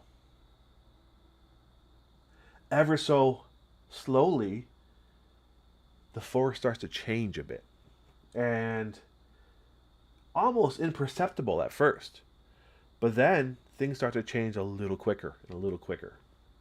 So at first, the colors of the leaves started to turn from that lush, serene green to kind of orange and red. And patterns started to kind of swirl into the colors of the leaves and all the foliage and like even the jungle creatures that he could see. And as he was walking, they started to like vibrate around him, kind of elevating the tension in his chest he was feeling. So he starts to get nervous. And at this point, he doesn't want to be there anymore. And he wants to get to the end of this trail, wherever it leads. So he starts to go a little bit faster, becoming more concerned. And as he's going, he starts to see the faint flutter of things. Oh, another follower. Hi, thank you. You're hearing my story. So he sees these things, like barely glimpsable in the shadows in the forest, just kind of moving around. And that kind of worries him because he doesn't know what those are. So he starts to go even faster down the trail. So as he's moving faster and faster down this trail, he starts to see the leaves now with these jagged looking angles and patterns on them. And the colors have gone from those greens to these crazy pinks and blues and purples and yellows and oranges and everything you can imagine, kind of swirling back and forth and jumping into each other. And the leaves themselves were vibrating, shaking, and kind of closing in on the trail. So at this point, Pedro's like, I'm out. And he starts to run down this trail. And he's running. And he sees these little things going, Alebreje, Alebreje, Alebreje, from the woods. And that scares him pretty bad. So he starts running even faster. At this point, he's going as fast as he can. And he hears these Alebreje, Alebreje. And as he turns the bend in the trail, he sees something step out of the woods in front of him. The leaves are shaking. The leaves open up for this creature to kind of step into the trail.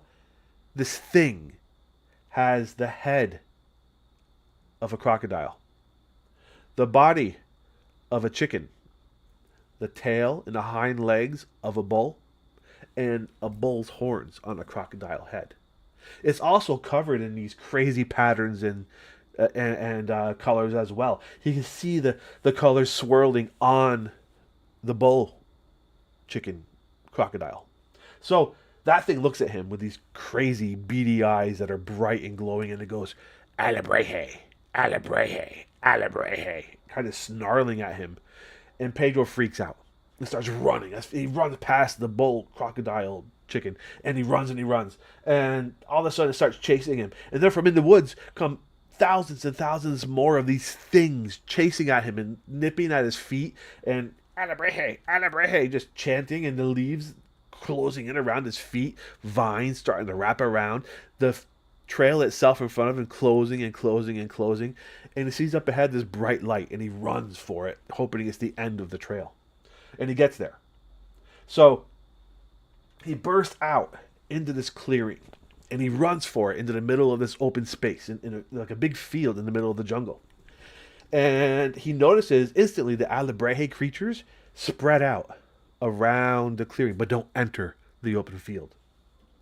So he gets there, and he runs into the center of this field. There's two things standing there. One is a doorway, like a door, just standing in the middle of a field, upright, closed. And the other is a man, dressed in black.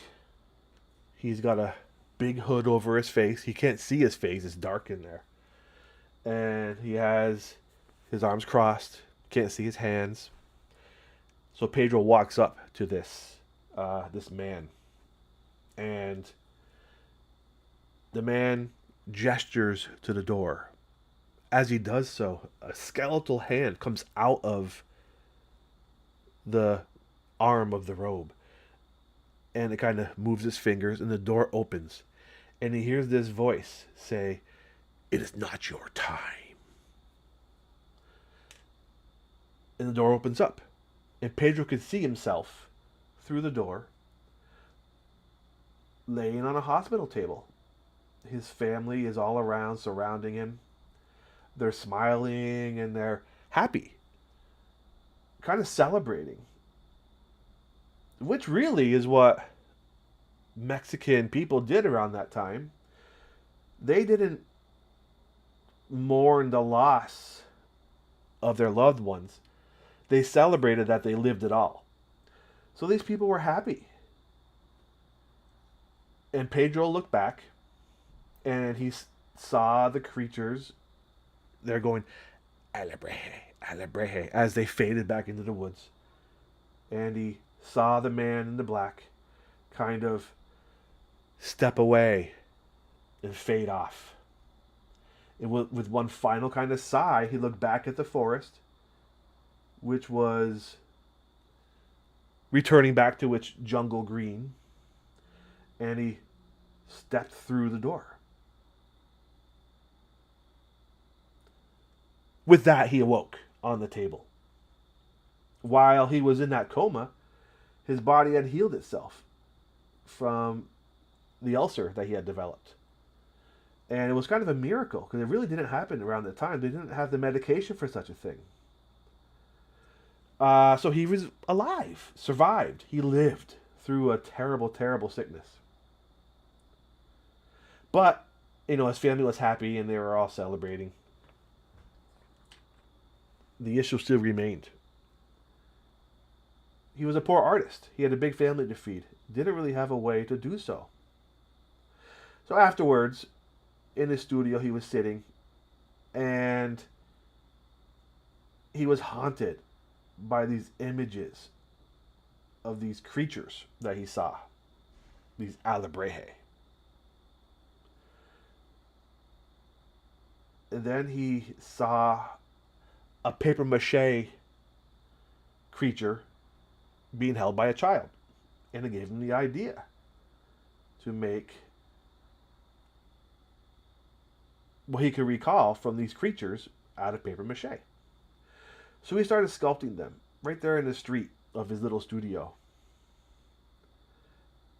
And to make the rest of the long story short, tourists happened to notice and they started buying up his artistic creations, these Alebreje.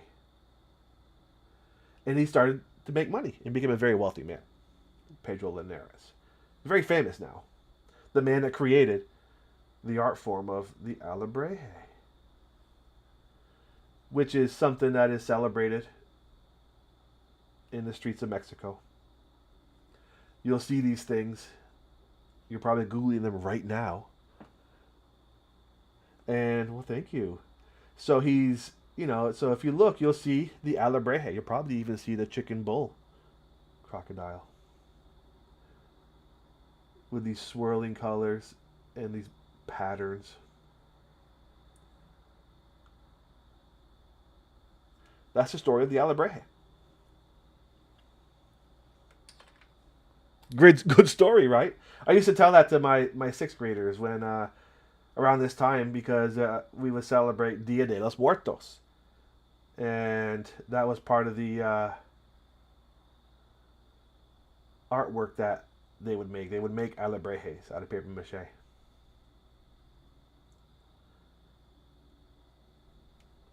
How much of the story is true? Well, it's up to you, but that's part of the whole point of folk art in general.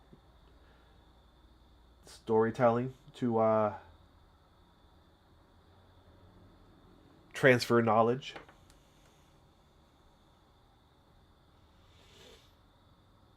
The Alebreje. But tell me you don't have a vivid image of you in your mind right now of the woods and those creatures.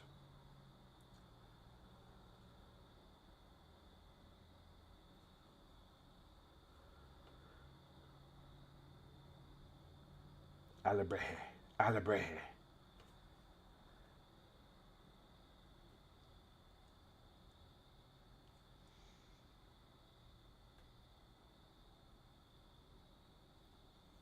They love that story.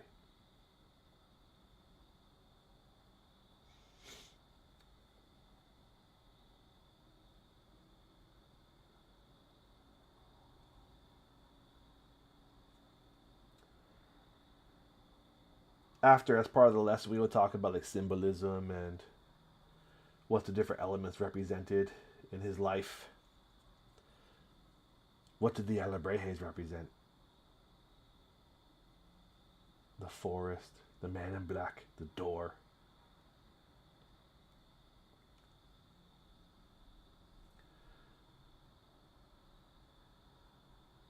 I've always thought about doing that as like a video, telling that story and like animating it as I told it for teachers to use in their classrooms.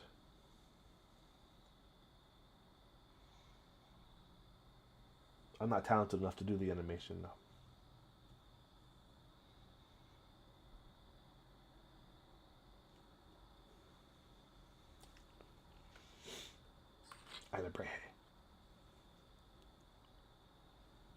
Thank you.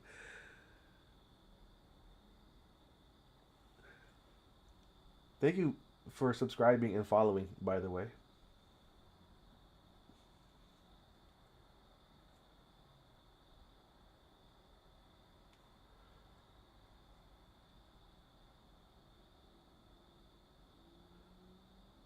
I was camping with my family once, and it was like story time, and I told that story, and the kids were like enthralled around the campfire. Even my son, who refuses to admit to any kind of interest or excitement about anything, was like totally stuck in the story. The thing is, they're expecting like a jump scare, and it's not really a jump scare kind of story. These are kids that like since they were really little were watching like horror movies with me and my sisters. My sister Meredith is very spooky.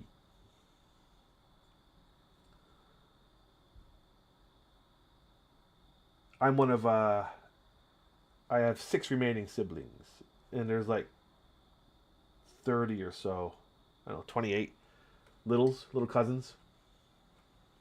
And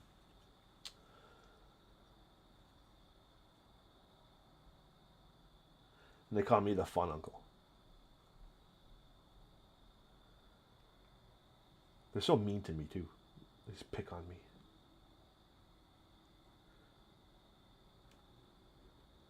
But then when I show up for Christmas, I get a giant stocking filled with like the movie size candy boxes and stuff.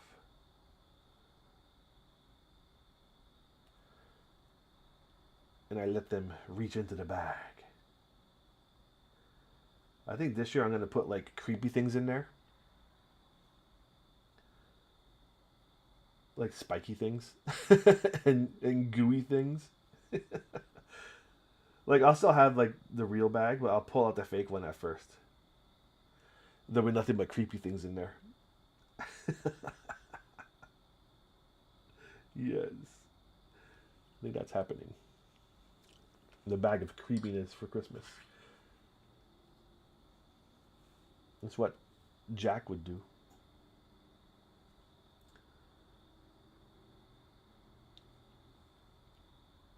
Alabreje. Look him up.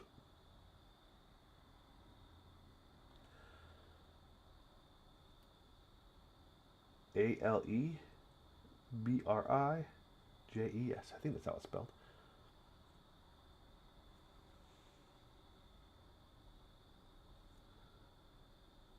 I'm so excited. I got 10 subs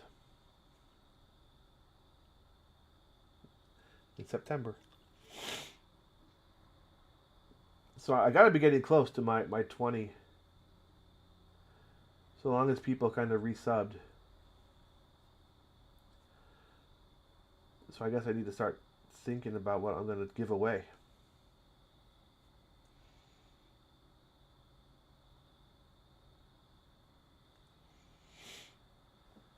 Maybe I'll make an Alabreje and give that away.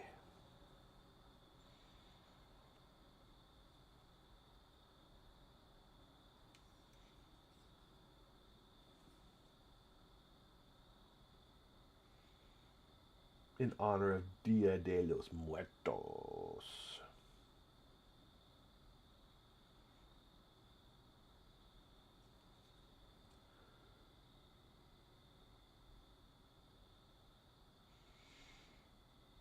I always loved kind of telling that story, that part of it. I loved that theme of how Day of the Dead isn't about death. How it's about celebrating the fact that those people once lived. You know, so they create little shrines to help them remember who they were, filled with all the things they liked, and marigolds, which are intended to help guide them home. The Day of the Dead. When I was little, I remember seeing like little cartoons about it and stuff, but I missed the point because I guess in the '80s they kind of '80fied it, so they made it kind of scary. Or maybe I was just seeing it as scary. I don't know, but it wasn't particularly celebratory.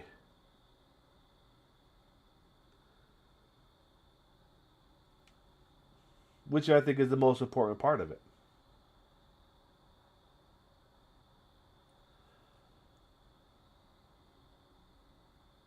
There's certainly tears and sadness,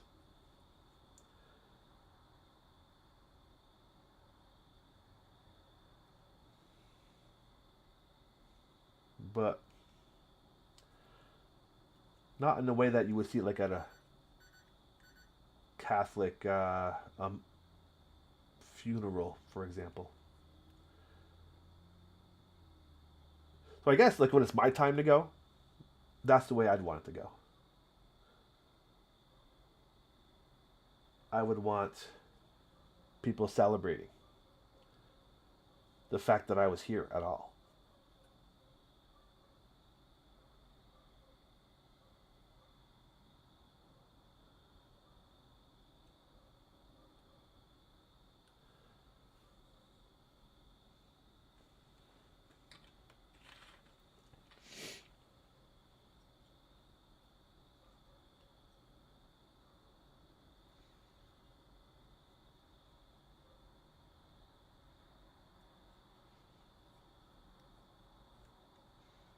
My story just turned very introspective.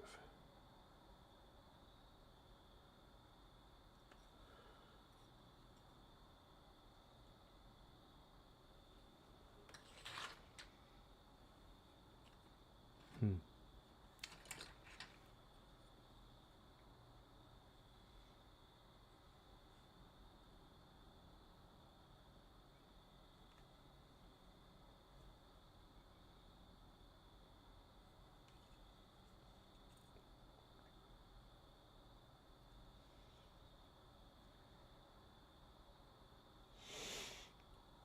Those of you that tuned in tonight got a treat, a special spooky treat. The telling of the Dia de los Muertos, Alebreje.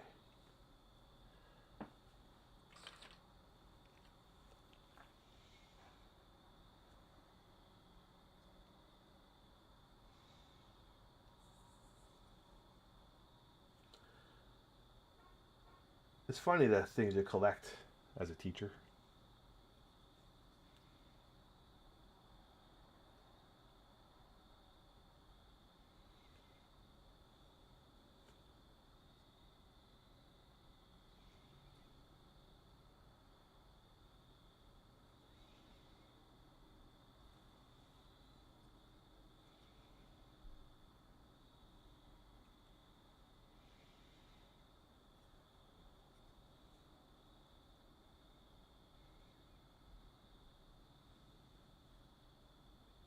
My red is kind of drying up on me. Hello, Red. Where did you go now? Where did you go? Where did you go now? I segued from Dia de los Muertos to Guns N' Roses.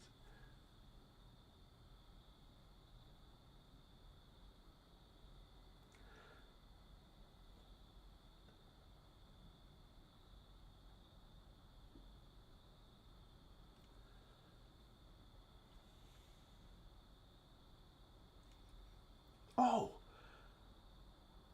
my new shirt should be here. I ordered a couple more shirts. I got a notification a few minutes ago. And that was probably one of my shirts arriving. This one was an Aerosmith shirt. I want to get it. My point being, why I thought about that was I was thinking about the Guns N' Roses t-shirt I want to get. I'm a little hesitant though, because I definitely don't want to be wearing a shirt with guns on it to school, because people get a little upset by that kind of stuff. I want the one with the cross with the 5 skulls on it, but I don't know.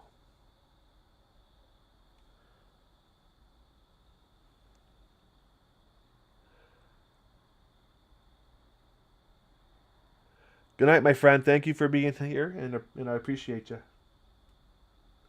I'm not going to be far behind you, honestly. I'm just going to wrap up these few highlights. I'm a little tuckered, a little ready to hit the head. My eyes are kind of burning.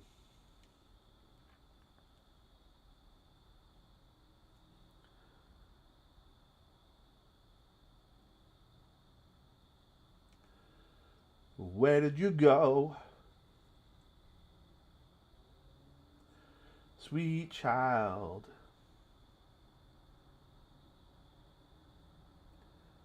God, I think about that album and how it blew my mind. Sitting there in art class that one day, and we all had our little jean jackets on, because inside the jean jacket was a pocket big enough to hold our Walkmans, and so we could hold them and wear like slip our headphones on. Not that you could hide those things, but usually in like art class we could get away with wearing them. The teacher wouldn't say anything. And we were in there, and I had my Beatles on, and my friend Ben hands me his headset. He's like, "Dude, listen to this." And I put it on, and it was the opening kind of sequence of ouch, what is that? Paper clips digging into my feet. The opening sequence to Welcome to the Jungle. You know, that awesome kind of guitar with the drums, and how it kind of bangs into like the main riff. Anyway, and I put that on, and I just remember going, "Oh my god!" Like that breath of realization that there is something out there that is just truly awesome. You know, like 10 seconds earlier I was listening to like Let It Be, Let It Be, and all of a sudden I was listening to Guns N' Roses. You're gonna die, dun, dun, dun, dun, dun, dun, dun, in the jungle. Oh my god.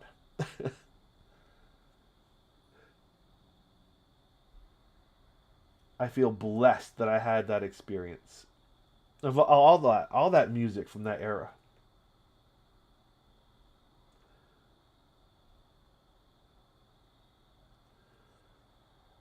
The sheer amazingness.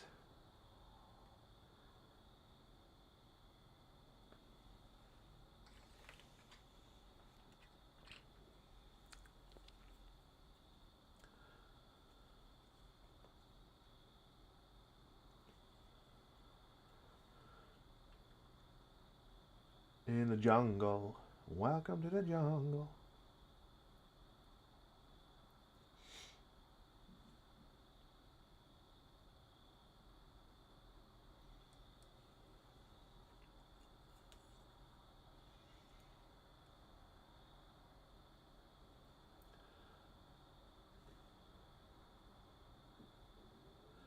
I leave the blood drops on my Death Company black.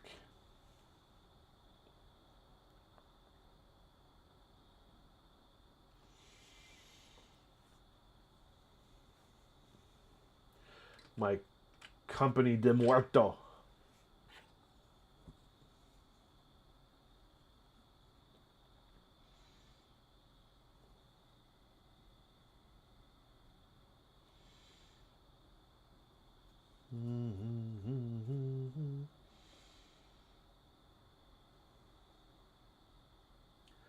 Yeah, so like I had a lot of those moments as a kid.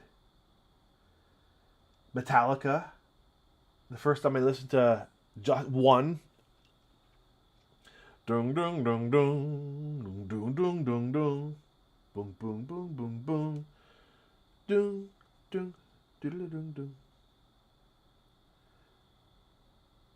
dung dung dung dung, boom boom boom. Back when MTV used to actually play music. Doodaloo doodaloo doodaloo. They had a couple like Unforgiven, those really slow kind of intros they used to do for their stuff. I know they got criticized as going soft around that time, but whatever. I dub the Unforgiven.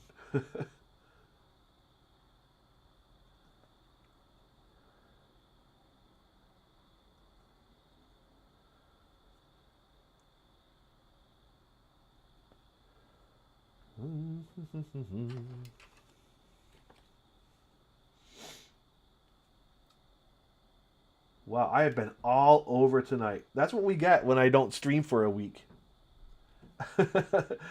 Everything that's been building up just kind of blows out of my face.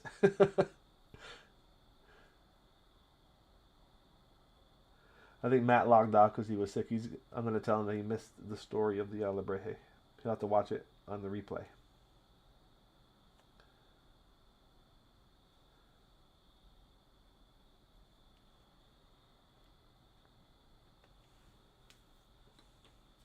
God, there was so much, but then really nothing really. It was the Pearl Jam 10. Yeah.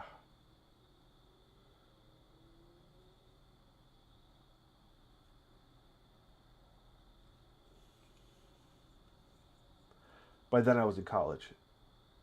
It came out when I was in high school, but it didn't really hit until later.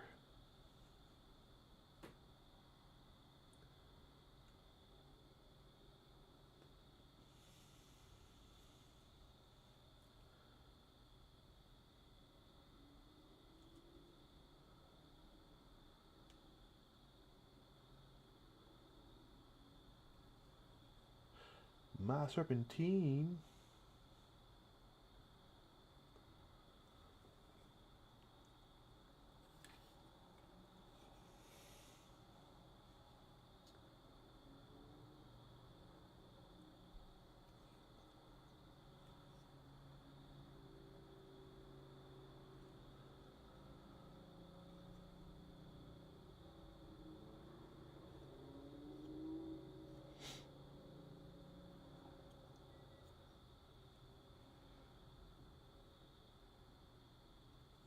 Yeah, I really am just kind of blopping paint onto these things.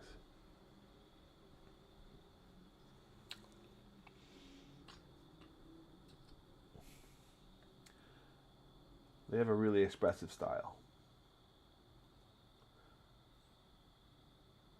We'll see how they look when they're varnished.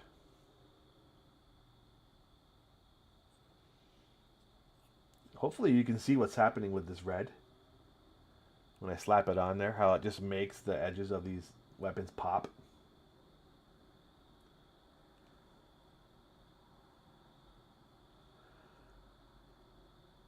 I know it gets kind of washed out by the light.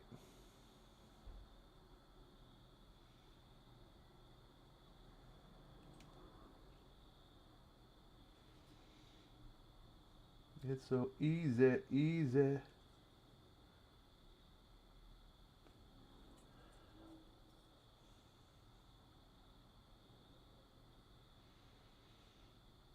It's so easy.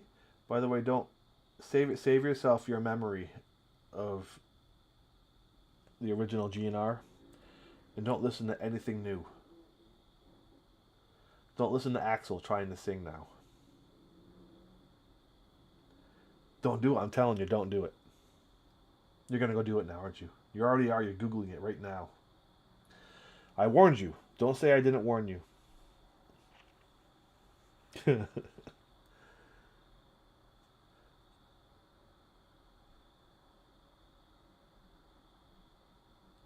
All right. Okay. Woo!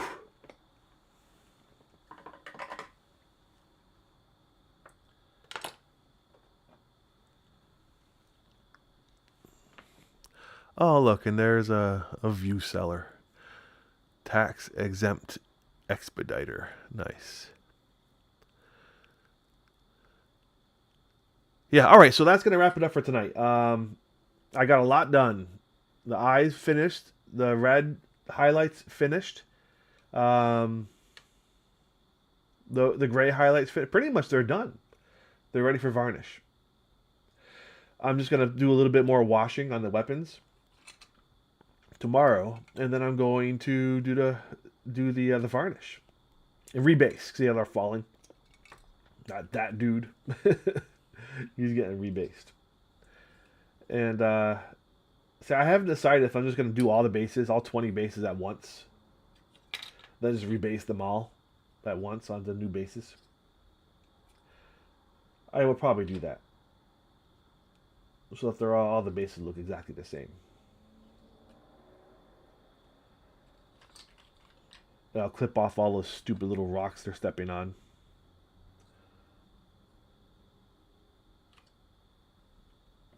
And there they are. So, my friends, thanks for joining me. Thanks for the subs and thanks for the follows. It makes me happy to see them. It does my heart good to see the dancing Jawa. And I appreciate you being here. So, I will probably be back tomorrow, later in the evening. And not sure when. All depends. So, we'll see. Probably around 8 or so. We'll find out. So have a good night, and I will see you all very soon. Thanks for being here.